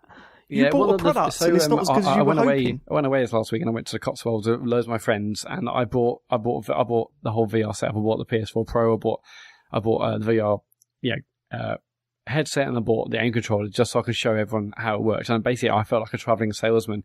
There was probably about 8 to 10 of us in this room, after kids and stuff had gone to sleep, and everyone wanted to give it a go. And I was giving demos on, say, like on PlayStation Worlds, on Batman, on Area X and stuff, and I was saying, this is how you put the headset on. This is what we want. This is the best thing to try. And everyone left saying it was amazing. Most of my friends from home are really into games. Others really just played PES. But even the ones which weren't bothered or not really hardcore gamers, they all thought it was amazing, and it was much better than they thought it would be. So what's your go-to game? What's the first game you crack out to show VR? I mean, I'm obviously conscious of people feeling unwell, so I'll definitely start on the Ocean Descent, or I'll start on the Shark Attack one on PlayStation Worlds, see how they handle that. But the one that impressed a lot of people is the London Heist on PlayStation Worlds as well. Yeah, because I've still not played it's got that. motion, it's got it's got the sort of character models in your face. It's got the cool car chase bit. So loads of people were super impressed with that. I mean, the great thing about that London Heist demo, and they should totally make a full game of that, but I guess it was very clearly just a tech demo, but people were just blown away by the fact you can pick up the cigar at the beginning in the pub and hold it to your face and like make a sucking sound, and then like you see like the smoke from the cigar billow out and stuff. So everyone's really impressed by that, and just doing the classic thing you do in VR when you first try it, which is picking things up and throwing them. Everyone's really impressed with that. I put a few people on Batman, and a lot of people said Batman was the thing they loved most because it felt amazing getting a Batsuit on and going down into the Batcave. Then I put on Area X and blew some people's minds. But there's actually, I mean, I've got obviously got tons of games to show, and there's so much to play. I mean, there's so much to show, but everyone was super impressed. But I totally felt like a travelling salesman. I didn't really play VR. I played a bit of Area X towards the end, but I was basically just like getting people on, showing them how it works, taking them off, getting the next person on. But yeah, I mean, one of my mates who's really super into racing games, he was thinking his decision was he wants to get an Xbox One X, but really much just for Forza. But now he's thinking he might just get a Pro and get a PSVR so he can play Dirt Rally in VR, and Gran Turismo Sport's going to have a VR mode. So it left a bit of an effect on a few people, and yeah, it is. I absolutely love just taking people through VR and showing them how it works. I do feel like part of the dev team. You're not. There's a marketing thing. They've absolutely scammed you for your money. You need to start recognising this, Matt. But I will say, everyone buy Farpoint. It's fucking brilliant. I played co-op yesterday, and again, just having like voice comms with someone else, just again because you don't need a headset, because the headset itself contains a mic. It's just such brilliant fun. Like Farpoint is amazing. I know I said at the time that it's obviously super basic if it wasn't VR, but it is VR, and I think what they've done is great. Cool. All right. Anything else for us? There was a massive sale on PSN during E3, or just after E3, and I bought Left Behind, which is the Last of Us DLC, and I've only played like about 45 minutes. So, and I think you finished the whole thing in like 3 hours. So, and I was hoping to do it in one sitting, but I couldn't. But just playing the first like 10 minutes, just like having the music back and the characters back, it's so good. I'm obviously going to finish this because it's a 3 hour DLC. Have you any of you guys played it? Left Behind. No, I I'm haven't, dying no. to. I need to. Yeah. I need to play that. Yeah, it's like £3.29. It was so crazy cheap. Yeah, it's just the music is amazing as well, and I can't wait to see Last of Us 2, of course. But yes, I've got that, and I'm still like finishing off some other things. I didn't buy ARMS, and I'm not sure about Splatoon, so I'm not sure what I'm going to play on my Switch next. Hang on. But, You're not sure? I thought you were definitely going to get Splatoon. No, I'm not definitely going to get Splatoon. No. Oh. I mean, it looks good, and I enjoyed the test fire, but I don't know. Can you hear that sort of cranking sound? That's James's cold black heart breaking. James, so but I've still got a few things I'm sort of tidying up and trying to get finished. But yeah, that's what I'm doing. That's what I'm playing right now. I'm thinking about getting Splatoon. I am thinking about it now. I think you'll hate it, Dave. I think I'm finally done with Zelda. I put in another God knows how many hours into Zelda since we last started talking about games we've been playing, and I think I'm finally done. I've got the full Ancient Armour kit. I've fully checked out the castle. None of the shrine quests look that interesting, and none of my side quests are interesting, so I think I might be done, unless anyone can think of something that I haven't seen that I really should. Have you finished the game at this point or not? Yeah, I finished it ages ago. Good. I obviously finished it, and I had lost my save because I got a new Switch because I had to get a replacement, and so now I'm sort of playing again slowly. But did you? So to get this like Ancient Armour kit, did you? What was that? I don't know. I even investigated that. So there's another. You know the observatory where you get all your upgrades in like for your Kakariko Village, or... Yeah, there's another one. Somewhere in the world, and there's a furnace that you can chuck ancient materials into and get some special arrows and ancient armor kit. Oh, cool. Did you ever find out how to get that ancient mystical ball from? I did, yeah. Okay, cool. Okay, good. Yeah, I did that. I mean, I didn't, but. No, it's a really good quest, actually. It's probably my favourite because it's a string of quests, and it never makes it evident that there's a string of them. So you have to kind of just work through quests within that area. But there's a couple in there that I really, really liked, and they were quite short, and it was nothing special. But like, have you done that, James? Which one is that? The one, is it Kakariko Village where the old I think lady it's the first village, yeah. Second village, isn't it? I went to another one first. I don't know. It's first one for me. It's one way. I think there's like there's a woman in there who you talk to quite a lot about missions. And next she's the one that gives you the memories. You've definitely been there. She's the one that gives you the memories. Impa, yeah. There's a ball next to her, and you have to get it. Oh, you're not allowed to touch it, are you? You're not allowed to like. Yeah, I've not tried that one. No, you've not tried that. Well, there's a quest in that string of quests that I really liked for some reason, and it's about. You're basically stalking people to find stuff out, and it's really well done. Yeah, and I still find some new stuff, but there's I found that new that town that's up. I think it's sort of northeast. It's like a beach town that you never come across during your playthrough unless you stumble across it. Could be southeast, yeah. There aren't any beaches in the north. The north is all mountains, isn't it? Yeah, right. Ooh, so some claims will be false. So I was really excited to find that, and it looks beautiful, but it's completely dead. It feels like it had a purpose at some point, and that it didn't really do it. Yeah. I've only just found out that you can dye your clothes. Genuinely, only just found that out. Rachel spends a lot of the time playing that game, doing that. She loves it. Most of my clothes are now purple and pink, which is nice. So I didn't really I did a little bit of that, and I just kind of feel that I'm done. The only thing that concerns me is the second DLC pack, but we'll see. Right, okay. Well, I'll do what I've been playing. There's a few quick things I should go through. Dirt 4 was probably the game I put most time into. And no, it's definitely the game I put most time into. Dirt 4 is a rally game, and it's really good, but specifically, as I said in my review, it's perfect if you... I mean, I can't speak from a fan of rally driving, like real life rally driving, because I'm not a fan of it. I don't watch any of it. I don't know any of the drivers. I don't know any of the cars that are regularly used or how authentic anything is in this game. What I will say is that as someone who is a big fan of rally games and coming into it from not knowing much about the actual sport, it does a fuckload to teach you things. And it does it in a really smart and impressive way.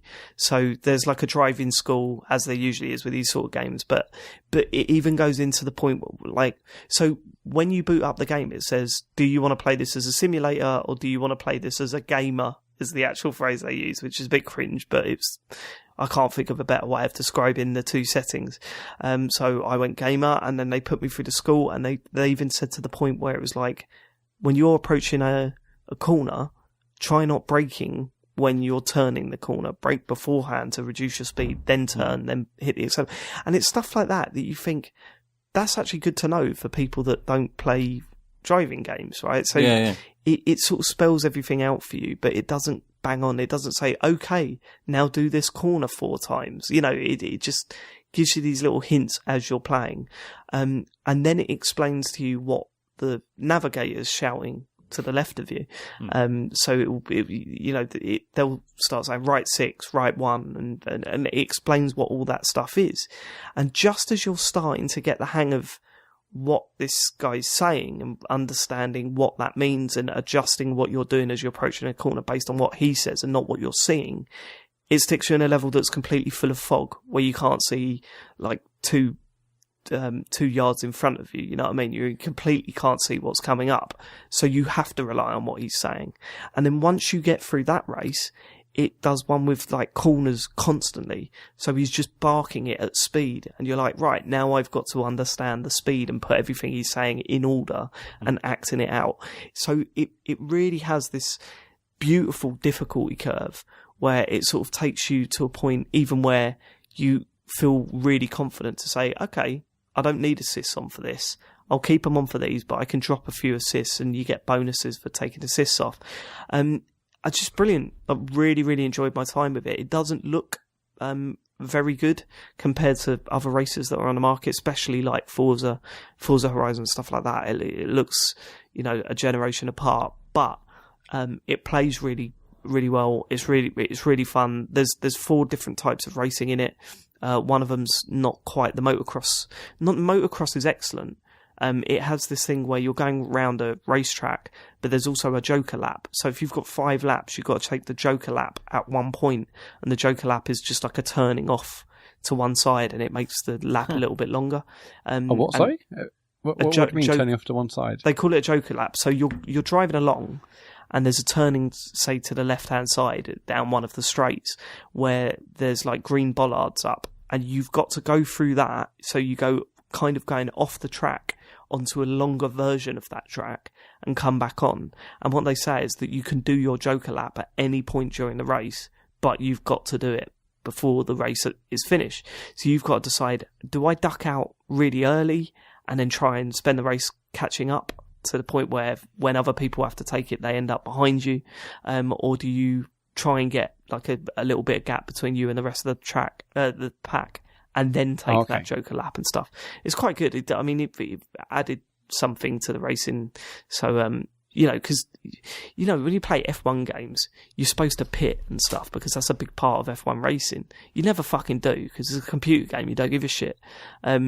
So that's kind of a way of forcing you to do that sort of pit thing, which I thought was quite nice. And then it's got, what are the other ones? It's got some dirt track stuff, which isn't as good. It feels a little bit less. It feels a little bit more down to luck and hoping that your wheels don't clash with the other drivers. Otherwise, you just completely flip out and it's like game over. And then it's got like classic rally. So you're doing the normal rally stuff, but you're doing it in classic cars like minis and stuff like that. And that's actually surprisingly different from the normal rallying stuff. It's a lot harder to master. But you can do some cool drifting in that you can't really do in the sort of modern day rally cars. Is it motocross? Is it rallycross? That was the stuff that looked the most interesting to me. Sort of rallying and That's the racing one with on the short Joker laps circuits. and stuff, Yeah, yeah. That's It's good. something that looked great for me. But. Yeah, it's really good. I'd say I don't know how much it's going for now, but if you're into racing games and you like rally games specifically, and you want to learn more about the sports and stuff, this really did explain things really well. I just don't know if you're a massive rally driving fan. I used to love like Colin McRae. But I used to like and enjoy watching rallying anyway, and then love the Colin McRae games, and then obviously Sega Rally and whatnot. But I just sort of bounced off them in recent years because I felt they were much too simmy, and I was enjoying the rallying in games like say Forza Horizon 3 and other things like that. Oh, but, yeah, and it's nowhere near as arcadey as Forza Horizon 3. No. But it doesn't feel. Is like it the fun? settings Is it fun to actually throw the cars around the corners, or is it? No, still I'd just say a bit the satisfaction is more nailing it. It's that satisfaction rather than flinging a car around a track. That's the feeling that I got from it.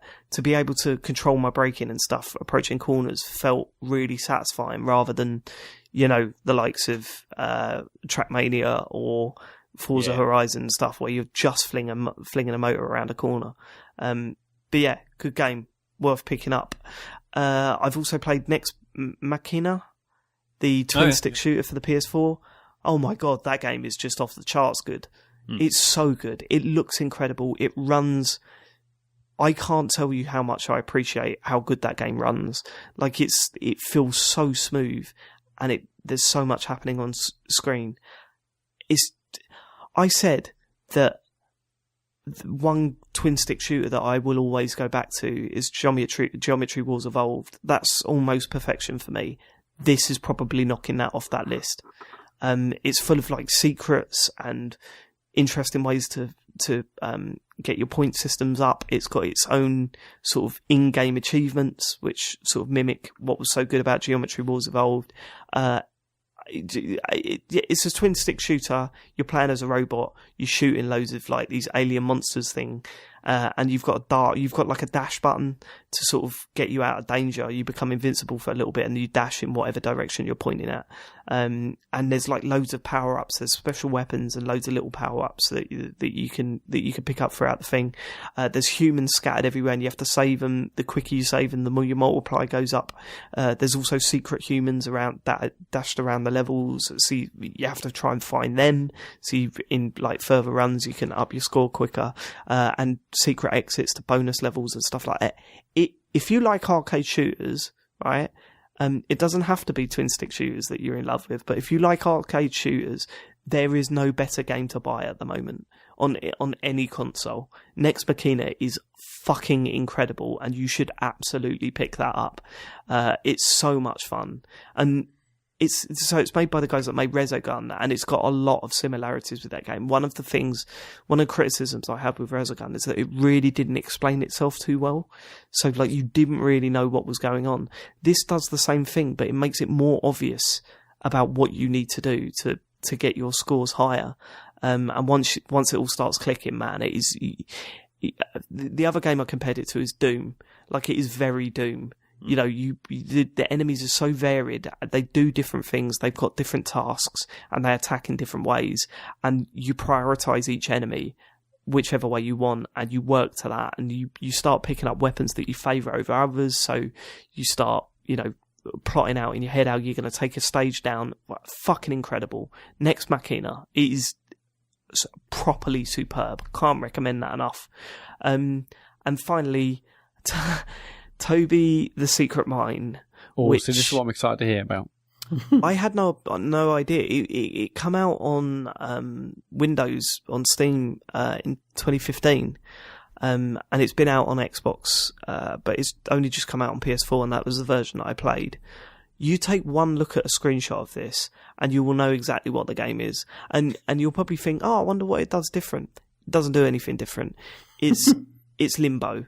I mean, I'm sold. You have me at doesn't do anything different. You know what it feels like, Matt? It feels like Limbo through Sean's eyes. You know how Sean complains about the what is it? The trial and error stuff in that game.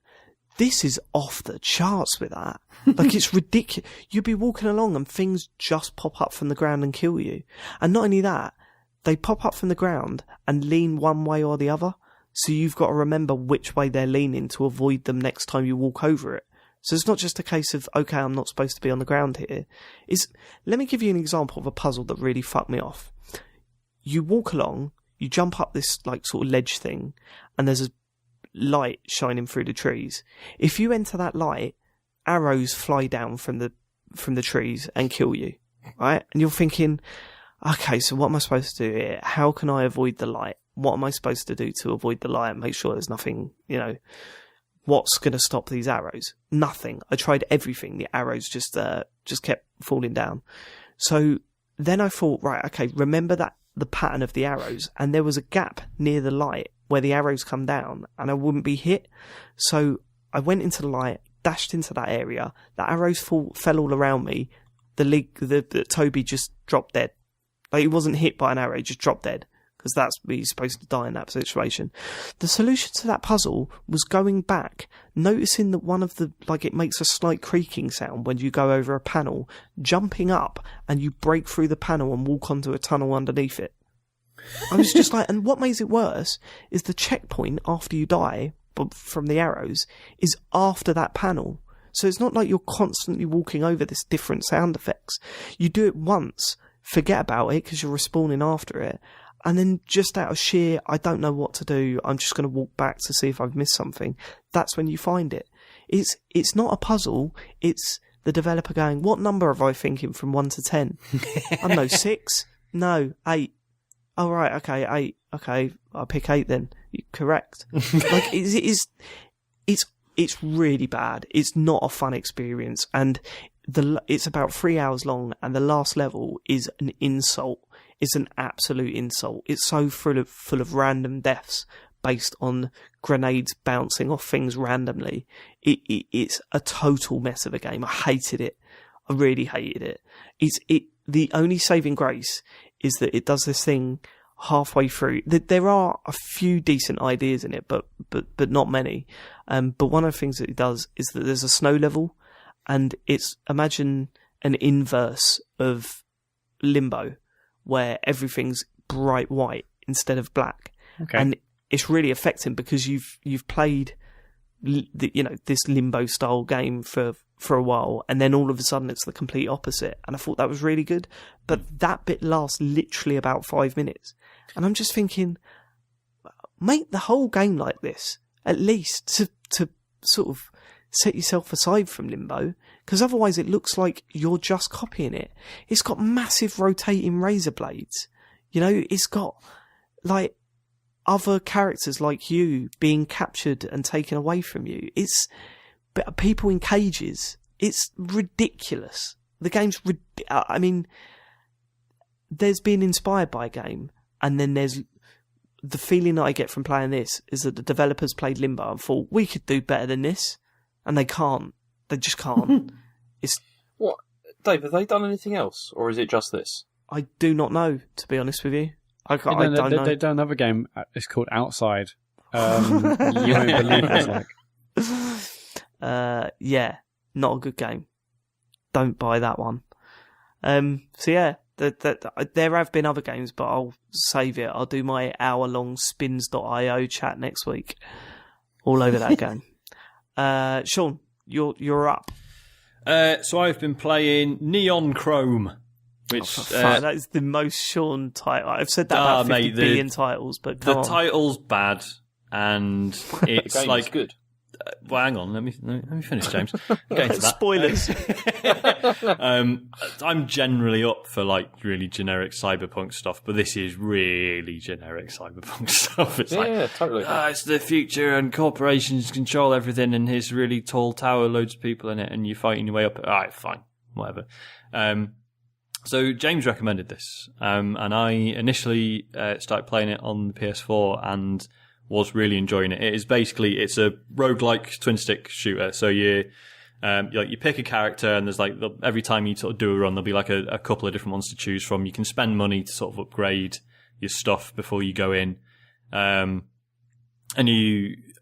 fighting your way through different floors. There's like all different enemy types, and it is good fun. You like pick up upgrades as you go, and new weapons, and there's all sorts of different damage types, and it's all interesting and works really well.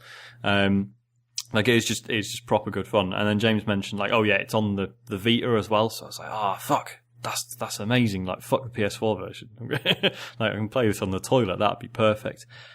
Tried the Vita version. Now this is your main one, isn't it, James? You only play it on the Vita, right? I've only played it on that. Moved to the Vita version. The frame rate's all over the place. I feel like I can't see what's going on. Really? Yeah, and I just can't hit anything with those sticks. Okay.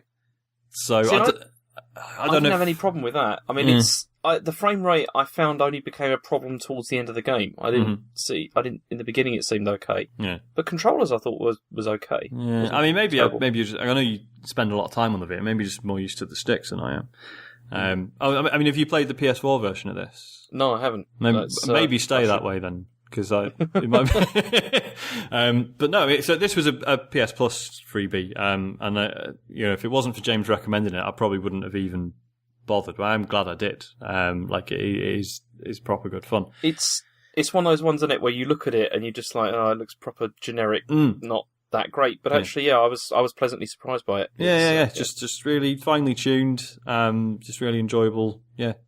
Free. What's it like going back to the Vita after spending so much time on the Switch? Initially, it feels smaller, obviously, because the screen's quite a lot smaller. I don't know. It's another one of those things where it just makes you wish that there was more games on Switch, because there's a lot of stuff that I can still play on Vita that there isn't on Switch yet. And it's still a really good console. I really wish I bought it when it first came out, because I think then I would have had years of good stuff, maybe. Whereas, although the good thing now is everything is dirt cheap, so that's one of the good things. Yeah. So with the amount of sales it was on, it was great when it was. I mean, even when I got mine pretty late. I got mine when the Slim came out, but it was still great. Whenever there was PS Plus, there was always a great Vita game, or felt like there was always a great Vita game. The sales meant the games were super cheap. Yeah, I love mine for when I had it. Yeah. It's still, I think it's a super impressive machine, like in terms of like power and everything, considering like the battery life's pretty good, and games on it look good. There's a lot of, Killzone looked amazing. I thought, for a handheld game, it's I mean, I just wonder whether maybe now, if they release something like that now instead of when they did, it might have done better. Because when they released it, everyone was still kind of in the thrall of like smartphone games, which that seems to have died off a bit now. They might have had more luck. Yeah, it's like considering the Switch, it seems to be enjoying a lot of success. It's like, look, here's all these indie games that you can play on the move. Like, Vita did kind of do that first. It was, as you say, I think everyone was enamoured with smartphone stuff. So it was maybe a little bit early. I mean, obviously, the whole thing with the Switch is you can also play on the telly, but I don't know. But yeah, Neon Chrome, it's free and it's pretty good. In terms of Switch stuff, like, how often are you guys playing handheld versus docked these days? It's about 50-50 still, I think. Yeah, same here. Okay. Yeah. I mean, we're always playing on the telly because of Harry, but yeah, no, I still stick it on the telly every now and then. Yeah, like, I mean, we never argue over who's using the TV, but if I can easily not use it, I'll be like, all right, there you go, you have it. Like, that's not, it's nice to have that option, definitely. I wonder what I'm going to do with Rocket League, Yeah. If I'm going to... no, I probably will play that on the PS4 still. Well, it's weird, weird, 'cause you're going to get on Switch and you'll play handheld on Switch, and then when it comes to wanting to play it online, you'll go over to PS4. But see, that's the thing, because I was thinking about this. Like, do you guys still play a lot of Mario Kart? God, every day. I mean, like online, yeah.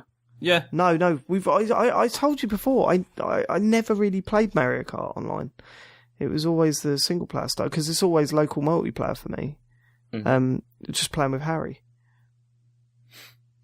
No, because it just seems to me. It seems like it kind of went a bit quiet. Like it came out and then it's obviously done well, but then people didn't seem to be playing it so much online. But Yeah, I know what you're saying. We used to play it quite often online, but yeah, that did die a death. But it was never really an online game for me. I never really played it online, so which I know sounds mad for some people because that's all they play on it. But it was that, it's the random nature of Mario Kart that it just doesn't make for the best online experience for me. Yeah, know what I mean? What else? There's been a Steam sale, and questionable decisions have been made. So they've announced that new, not Assassin's Creed, the Pirates one, but it looks like you don't even get off the boat at any point. Skull and Bones. Skull and Bones. Yeah, that's the one. So I'm a bit upset about that. So I bought Black Flag again on the PC this time. Because previously... How much was it, Sean? Was it like about 50p or something? Nah, it was like, I don't know, £6 or something. Okay.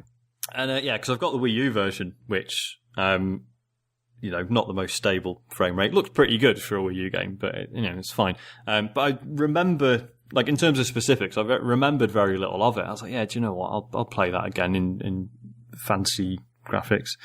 I still like it, man. And this is off the back of trying again with Rogue, which was the next sort of boat-focused one they did. And I just couldn't get on with it. Like, it was just I don't know if it was just the mission I was at when I loaded Rogue back up, where it was like a stealth boat bit, which, I mean, Black Flag's got one or two of those, and there's shit in that as well, but I was just like, I don't care, I'm not doing this. Like, with Rogue, like, it's not as cool because it's, like, set sort of around the Arctic, so it's not pirates, it's just a load of miserable fellas. Just, like, everything's grey and dead. The main character's not remotely likeable. He's got a terrible Irish accent, whereas in Black Flag he's got a terrible Welsh accent instead, which is somehow less offensive to me anyway. And I don't like. As I mentioned before, I don't like Assassin's Creed, and I've tried with so many Assassin's Creed games, and they always just feel like it right off the bat. There's like always feels like really excessive hand holding, too many cutscenes interrupting me just trying to have fun.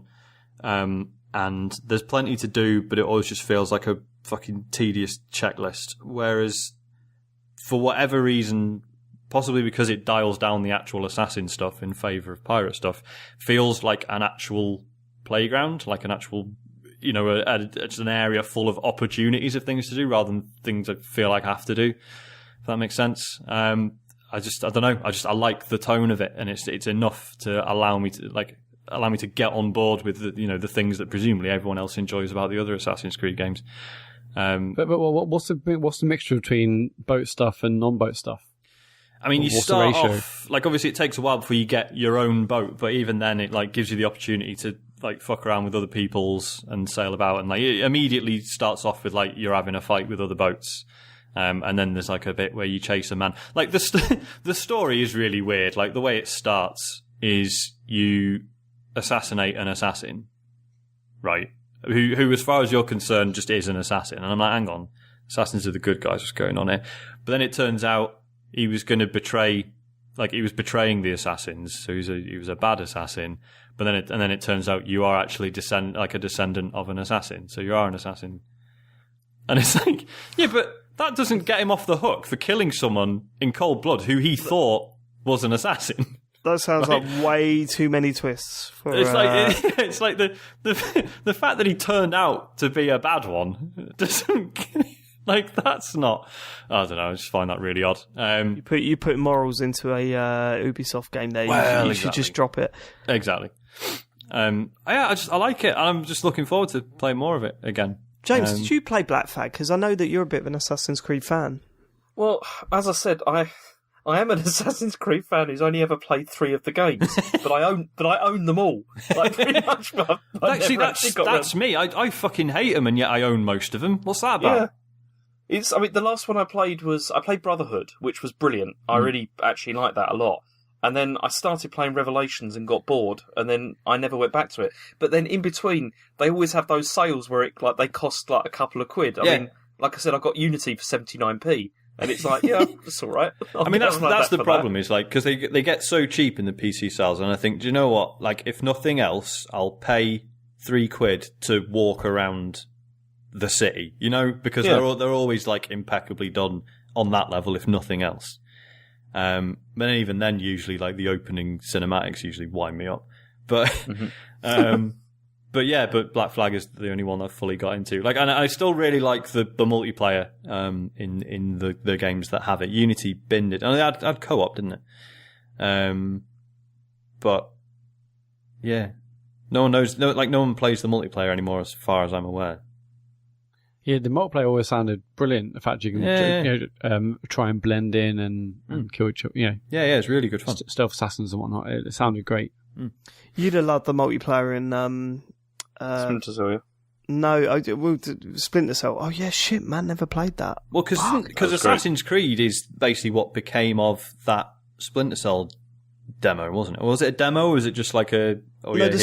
Splinter Cell was a full multiplayer mode. I think it was Chaos Theory, was it? Yeah, Chaos Theory. No, it started off with Pandora Tomorrow. Pandora Tomorrow, that's it. Yeah, where it was 4-player. It was just a 4-player multiplayer game where two of you were in third-person Splinter Cell mode. Oh, that's and right. two of you were mechs in like it was more just first-person.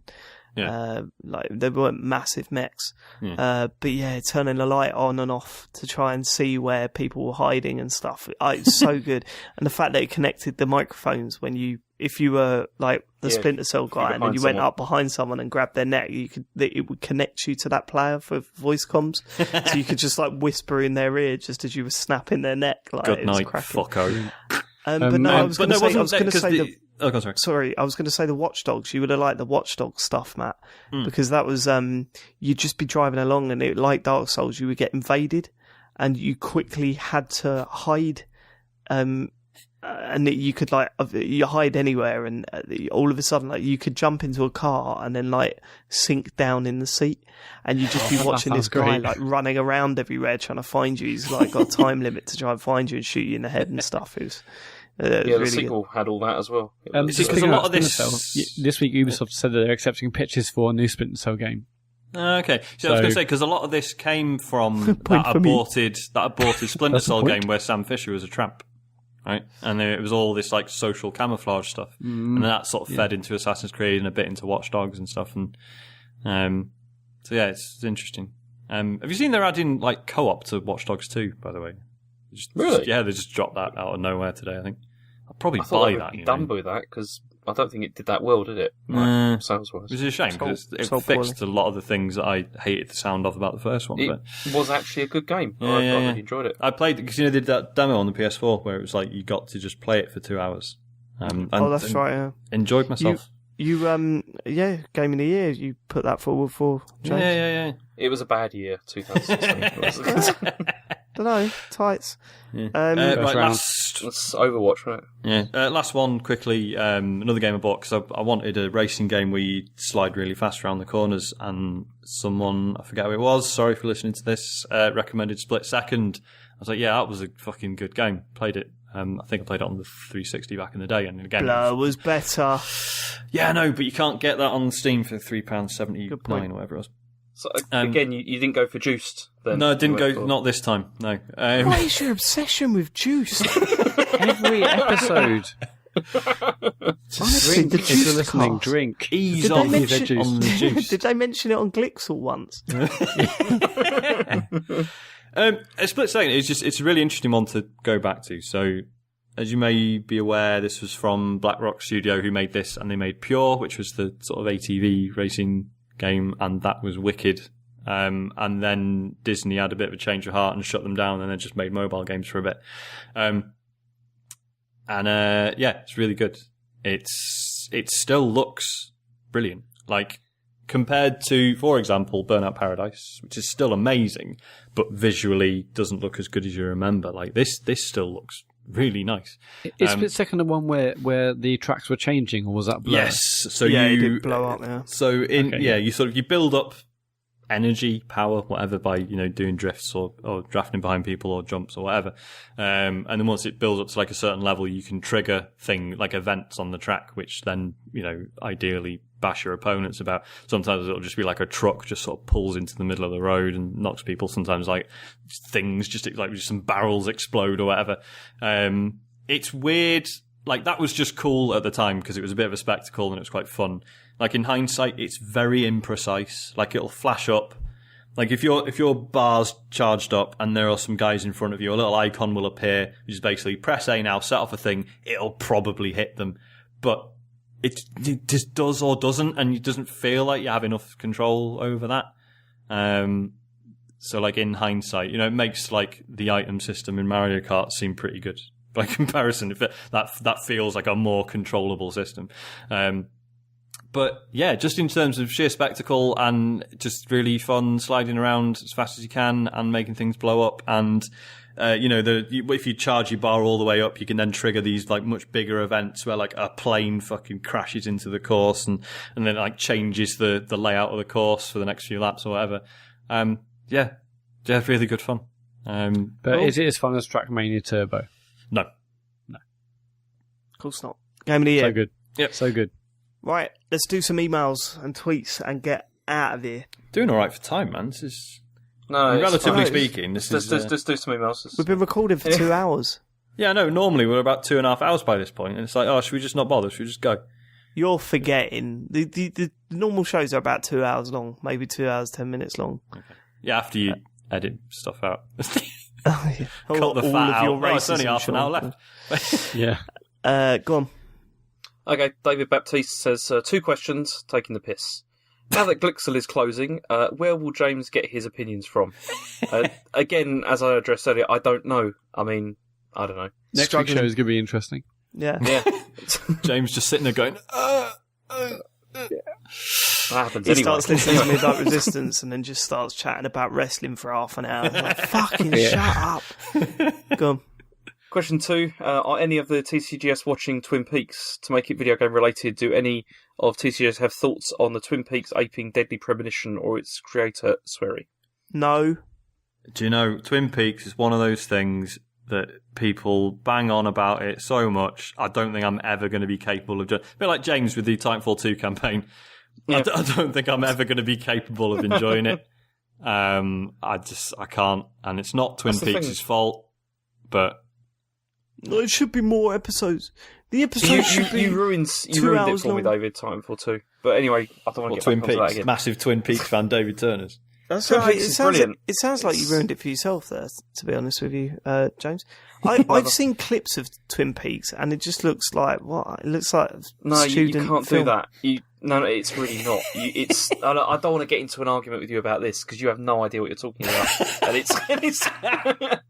Sorry, didn't you vote? You voted Overwatch over Titanfall 2 without playing it, so... The people's choice, David. Yeah, okay, well, the people's and choice it sounds say that... like, based on tonight, that was the right choice, based on what James said earlier. Yeah. Oh, yeah, good, great gag, Matt. Bringing the show to a screeching halt. No, I've been watching Line of Duty. That's what I've been watching lately. That is a good show. Next question. Oh, whoa, we haven't talked about Deadly Premonition yet. Come on. Oh, yeah. Do we have to? I played the first hour and it had some very cool ideas and was quite funny in places, but ultimately not great to actually play. Sorry. Okay, next question. Adam Turner says, hi guys, I've recently been looking into building a PC for myself, an ambition I've had since I was young. I know most of you play games on console, but my question is, would you ever consider building your own PC and switching to it for gaming? If not, is there anything that would convince you to take in up alongside or instead of your consoles? What puts you off? Well, when I was younger, I did build my PC and I went into PC gaming, and then I just couldn't bother. Then you with got a upgrading life. Yeah, It's then the I same lost virginity and just chucked it out the window. Yeah, so no, Sure. when I was what, Dave? Sorry, sure. No, go on, Matt. Sorry, I cut you off. No, go on. No, if you want to talk to Sean, you talk. You say hello. You have a little chat. Go on. He's getting a bit boring. We don't care about young Matt. Did you build yours? Didn't you, Sean? Yeah, I've built my own PC since I was a teenager. So when was the last time? Like, when did you build your current one? I must have initially built it like 4 years ago, and then I've sort of made major changes since. But how many times have you like upgraded it since you made yours? Then is it like a regular thing? Not at all. Like every couple of years, I suppose. It's had a new CPU, new graphics card, and more RAM since I got it. Well, I won't build my PC for gaming.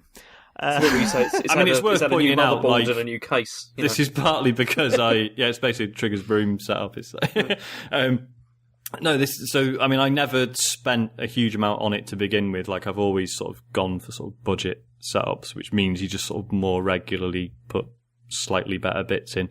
Like, I've never spent... How much so initially did you spend on it? I'm not trying to take the piss. It must have only been about 500 quid, something like that, which I know when compared to consoles is steep, but when you consider everything else I use it for, obviously podcast editing stuff, I think that's fairly reasonable. But yeah. See, I was like Matt. I used to do the same thing. I used to build them. It was the game that stopped me doing that was I stopped doing it when Half-Life 2 came out. It was around that period. And you went, PC games are shit. Because I'd been building my own machines for a long time, and like Matt, I was really into PC gaming. I spent most of my time on PC. But then I had like this graphics card that was like a Radeon, and Half-Life 2 came out, and I bought this card because it was supposed to be like really good for this.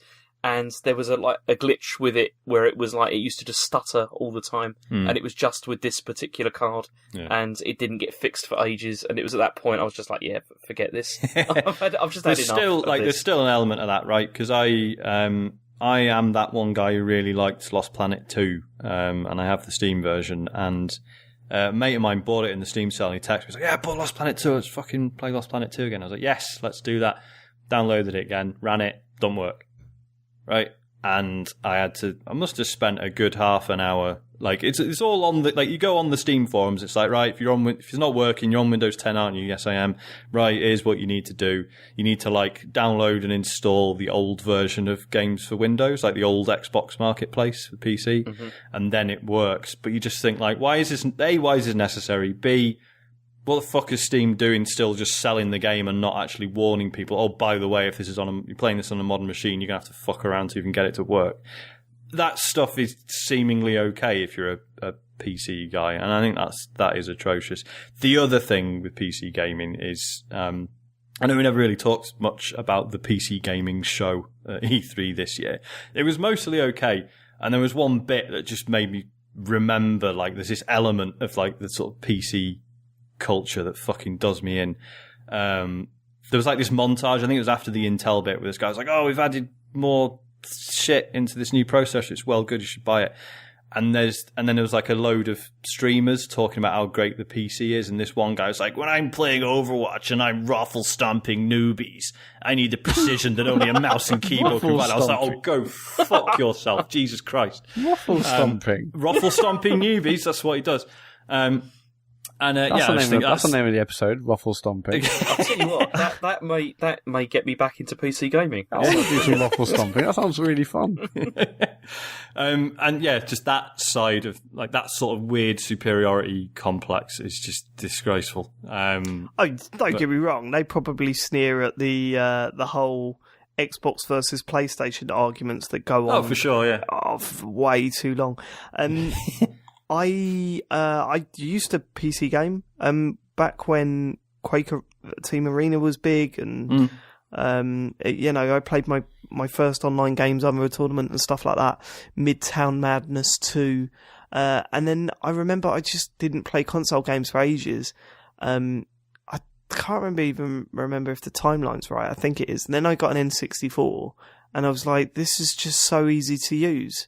And I don't have to remember back then as well. Your PC was probably in your back room, or in your, in I don't know. James probably had a study, but for me it was a very open, where everyone was walking about. So once I got my N64 and plugged it in upstairs, I was like, this is how I want a game now for the rest of my life. I don't want to have to... And of course that would be different now. And the technology's different, and Steam changed a hell of a lot. Yeah. But I just can't imagine... And not only that, I live in a 2-bed flat, essentially, and there ain't no room for a PC here.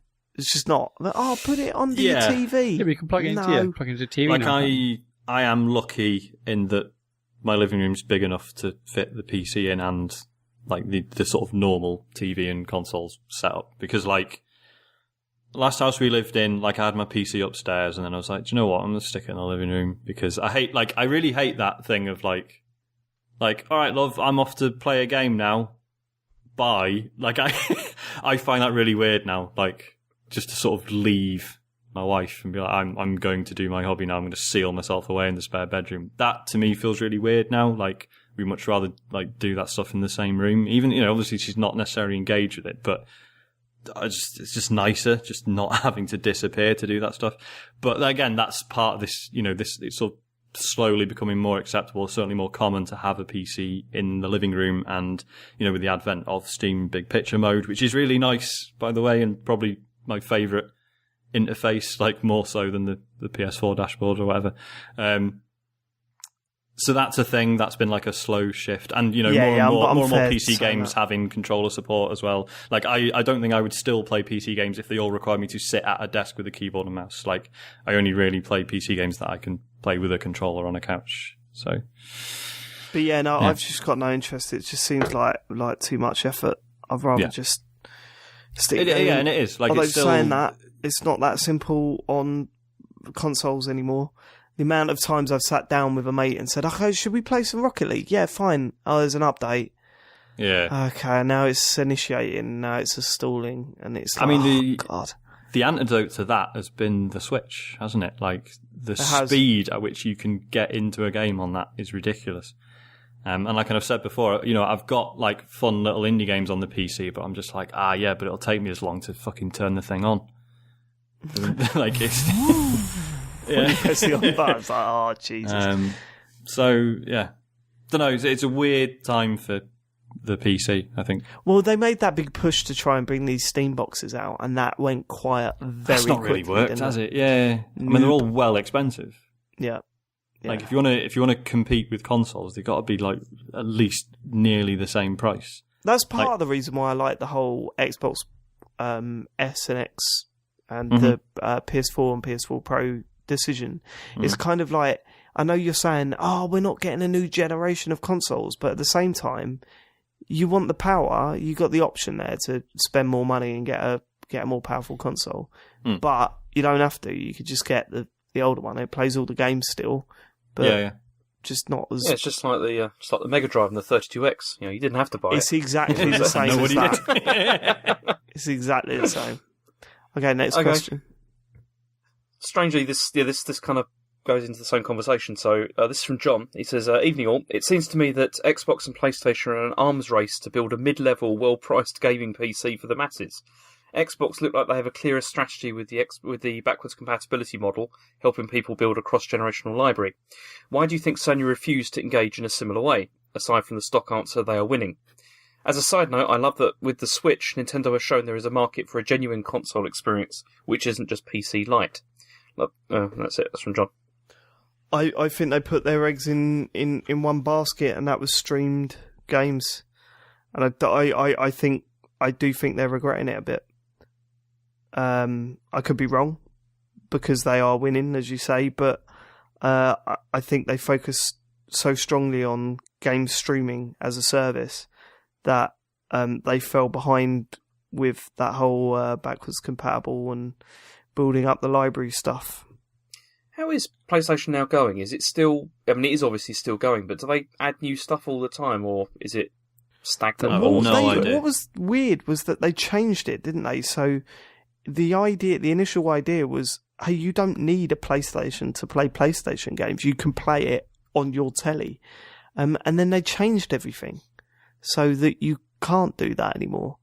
Yeah, because it only works... It works through PC and PS4 now, doesn't it? Yeah, because it doesn't even work on Vita anymore, which is annoying. But yeah. Yeah, so I don't know if it's the future, but when it was announced, we all agreed that was going to be the future. So maybe it's not the future. Maybe what Xbox is doing is, and Sony kind of missed the boat a little bit. I don't know what they're going to do next. It felt like Sony we're too far in the future with the whole streaming thing, and we're not there yet. And yet, Microsoft's doing the work. I don't know if we'll ever be there, Matt. I genuinely don't. We might not be. I mean, even if we did have super fast internet, it's just nice to be able to download the games which we can do on you can even do it on Xbox Game Pass, but obviously if you got the discs, you can play them on using backwards compatibility on Xbox as well. But it's just that's easier. So even if you had super fast internet, I would still much rather do that. But it feels like Microsoft are putting the work in and generally are creating a library of games that you've owned in the past, where Sony are just ignoring that. And I think it might bite them in the arse later, but I guess we'll see. But yeah, that's the interesting one to see if it changes in the future, because we all know that Microsoft are behind at the moment. But once you start building up that trust from consumers saying, "Hey, I'm buying a game for Xbox. I know that I'm going to be able to play this in years to come on whatever console they bring out." That could be a big deciding factor in 10 years. It's cool in that, but I can't say. I mean, it's nice when they say, "Oh wow, Skate is now available," and I might download Skate and play it for half an hour. But I'm not really focused about that. In all honesty, I mean, it's a nice idea, but I'm not really bothered about it. No, personally. That's fair. Okay, cool. Okay, we've got tweets. Stuart Baker says, "How's Matt feeling after predicting the greatest E3 ever, only for it to turn out rather average? Is he worried next year's will turn out great?" Yeah, next year's going to be a banger. They'll probably have a new Halo. Last of Us 2. Me and David will be there. You guys will be in LA. Yeah, Half-Life 3. Next year's will be good. Half-Life 3 definitely announced. Yeah, I can't wait to see the trailer. Yeah, exclusive to Switch. Switch 2. Yeah, I mean, this year's wasn't great, so next year's it will probably be great, and I'm dreading it already. Next question. Okay, Ada Black says, "Do you think the next Rainbow Six will get a campaign?" Well, there was that campaign that was doing the rounds for ages. That looked before. so good as well, but that basically got scrapped, or some of the stuff got put into Rainbow Six Siege. But yeah, that E3 demo, whatever it was, looked amazing.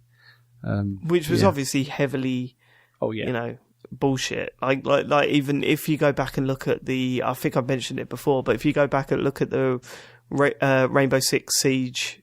I remember watching that gameplay demo footage at E3, and there's like no way in a million years will ever be like this. And fair play to him. You could shoot through walls, and I think with the right team, there's an element of it that will look similar. But yeah, the way funniest it's is looking at how the hostage acts in that gameplay video compared to what it really acts like. It's really funny.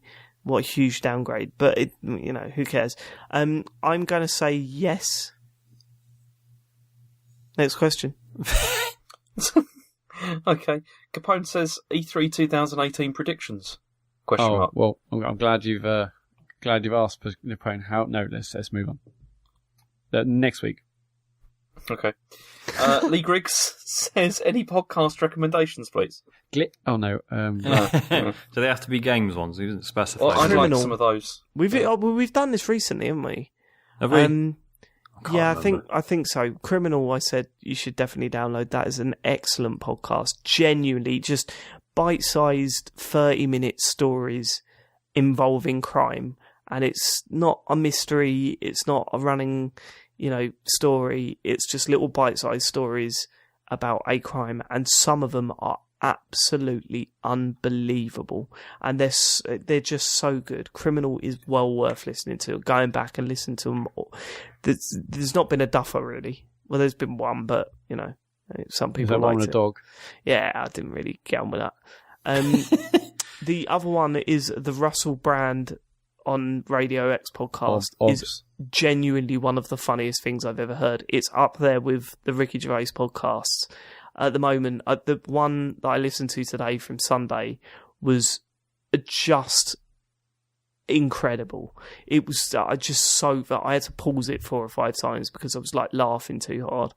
It's just so good. I mean, he obviously did like Radio 2 and stuff like back many years ago, but they've only done a few of these back on Radio X, and after 2 episodes, they're back in the swing of things. So, the connection between him and Matt are just amazing. It's just, let me explain that as well, because some people you say Russell Brand to it, and they turn their nose up, and totally understandable. I'm not having a pop at you.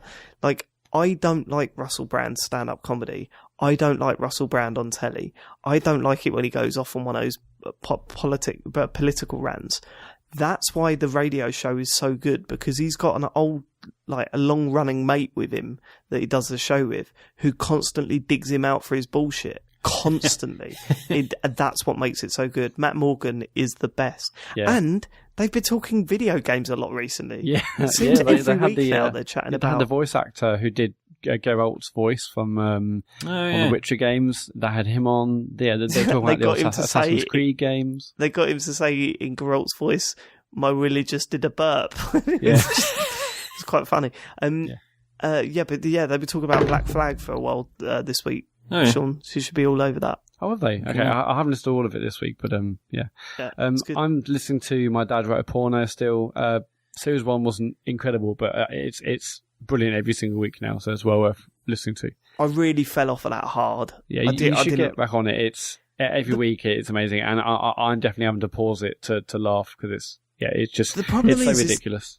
Like when the moment I dropped off of it, they would read a bit of that. So if you've not heard it, it's there's this guy whose dad writes erotic novels, really bad erotic novels, and he reads the stories out to his mates, and they analyse it and stuff. And when I first heard it, I thought this was really funny, but then it really started to grate. It was like they would stop him constantly and overanalyze every word, and it just got to a point where it's like, you don't have to constantly jump in. Sometimes the source material is funny in its own right. You don't need to. I in the series 1, I did sort of bounce off it, and I didn't actually finish series 1, but I started again from series 2, and it's brilliant. And actually, I think it's funny when they do jump in now, and so that's the sort of cadence of the show. I'm used to that rhythm of he'll say a few things or a few words literally, and then they'll say. I mean, at times this series particularly, it feels so Ricky Gervais in many respects, especially when one of the guys laugh.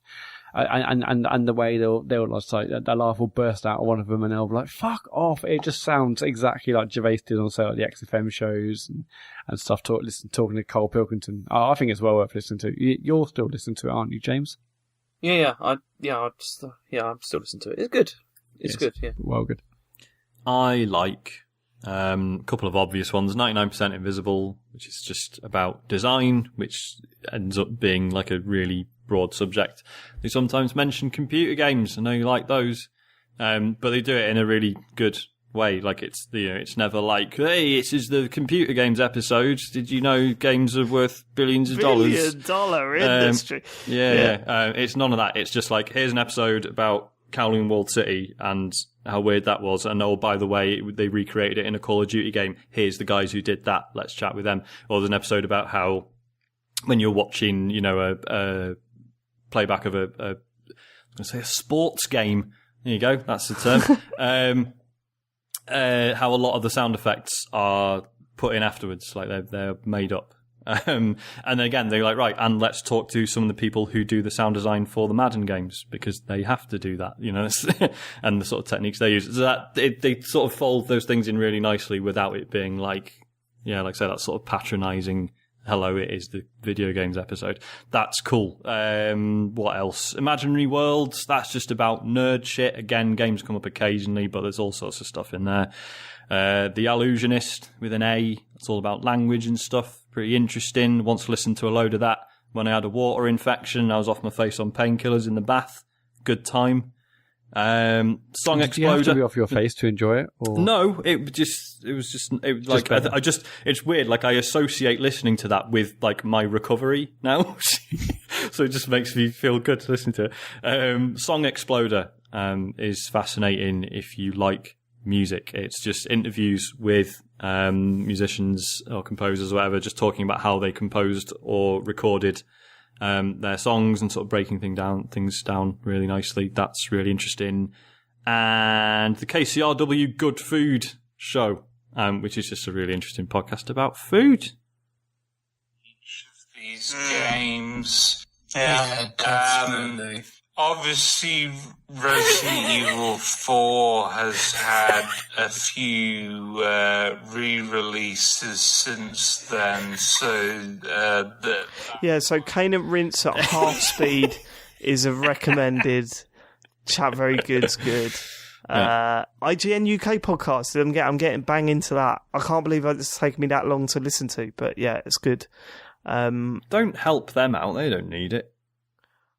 I'm not going to limit. Like, is that too popular for you? They don't need it. They're too popular. I hate you, Sean. Go on. Dave, one of my mates is on that show. If I say mates. He gets it. It's fine. You say mates. He seemed like he didn't really want to be there last week. Go on. Is that Let's it? move on. James, I Okay. bet you've got some awful podcasts that you listen to. Well, because the thing is first of all, if anyone could tell me any gaming podcasts I can listen to get news from, that'd be good. But but the thing is, most of the podcasts I listen to are not going to be of any interest to any of you because it's all just like China stuff and things like that, which is of no interest to anybody but me. That's fine.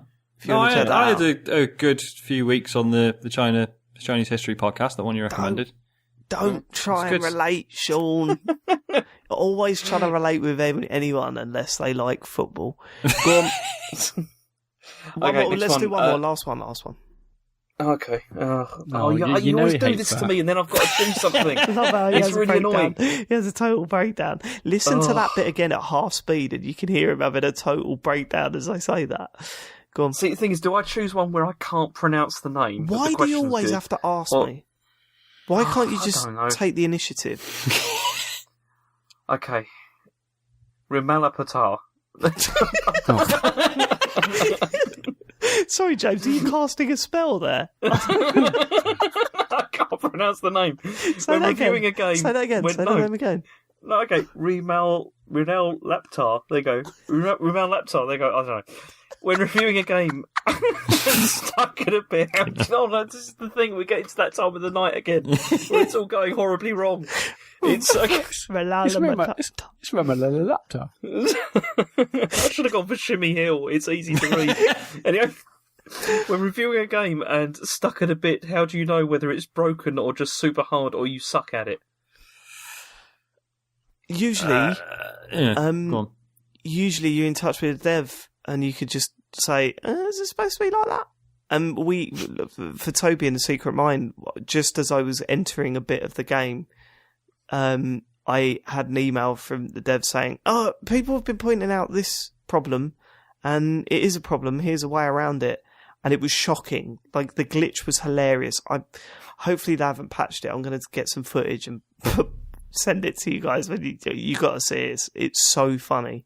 You try and sit in a minecart in that, and it just flips out and flies around the screen and stuff. It's that bad. Yeah. So usually you just ask, and they'll tell you if it's a known bug or not. I mean, I think it is, like, to an extent, it's something you just sort of develop a sense for. Yeah. Like, Devil's Third. It's just rubbish, wasn't it? Just dog shit, yeah. Yeah. The really interesting one was Bloodborne.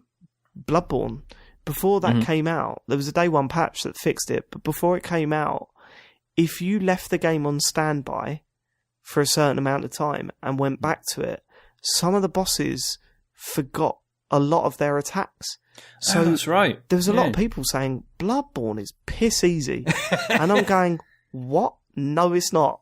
And then, it turned out like From Software released a statement saying, we've picked up that there's a bug, that there's like sort of a memory loss. If you keep the game running without doing anything for a long time, the bosses just stop doing all the moves they're supposed to. So you could just like piss through it. Like, I think if a game is pissing you off because there's a hard bit or whatever, like, you just have to try and identify why that is. And if it's something that you've definitely seen in other games and hasn't been a problem previously, then try and figure out what's different. If nothing's different, then it is probably just you. But there's a bit of a process there. Obviously, having other people who are reviewing it also helps, because either they'll be like, yeah, fuck that bit, it's awful, or be like, oh, well, no, I did such and such a thing and it was fine. I was about to say that. We had a question not too long ago that's saying, do reviewers all know each other? What is this all about? Whatever. A lot of the people that I know that review games, my relationship has started with, are you playing this game? Are you at this bit here? Where are you at? That's been the conversation. Yeah. The icebreaker. Yeah. Yeah. And So it's that not helps. like, but it's not like there's a fucking secret cabal of reviewers. I mean, I think there is a Facebook group, and I think I was in it, and I've now left because I wasn't kicked out. It was just, You've been it's just banned. coming up on my feed occasionally. Is everyone reviewing this? No, I'm not. Fuck off. But like, it's so easy to just put out a tweet like, "Oh, is anyone else playing this? Could you just give me a DM?" I did that for The Witness, I think. So yeah. And Jonathan Blow got in touch. Yeah. Just went, Sean, my child, go forth. I can't contact him. He's cut me off. Blocked. Because you kept asking him about Gears of War. Right, that's it for another week. I hope you like the fact that we're back in the swing of things. We'll be back next week. Matt, what should people do in that? We're on Twitter, we're at Computer Game Pod on Twitter. You can email us, The Computer Game Show. Obviously, we're on iTunes. It would be great if you left a review. 5 stars would be awesome. We've also got a Discord. People are chatting in there every day. There's a tweet pinned to the top of our profile at twitter.com/computergamepod. So get involved over there. I'm also on YouTube. You've got to go to the YouTube channel this week. It's /The Computer Game Show, or just search for that on YouTube to see James's highlights of his first stream session of Heavy Rain. And there's all our previous stuff from E3 on there as well. We're going to try and do some more with the YouTube stuff, because that seems to be getting a decent response. And that's what all the kids are doing. We're going to try and be down with the kids, aren't we, Matt? Yes, Daddy-o. Thanks for living it. Goodbye.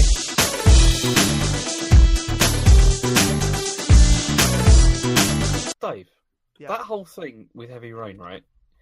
You really can save him, right? And it's really just like a broken leg if you do. Really? Are you fucking me around? Oh, thanks. Jason dies regardless. Yeah. Really? Yeah, you can't save Sean or be Sean. Oh, you pricks.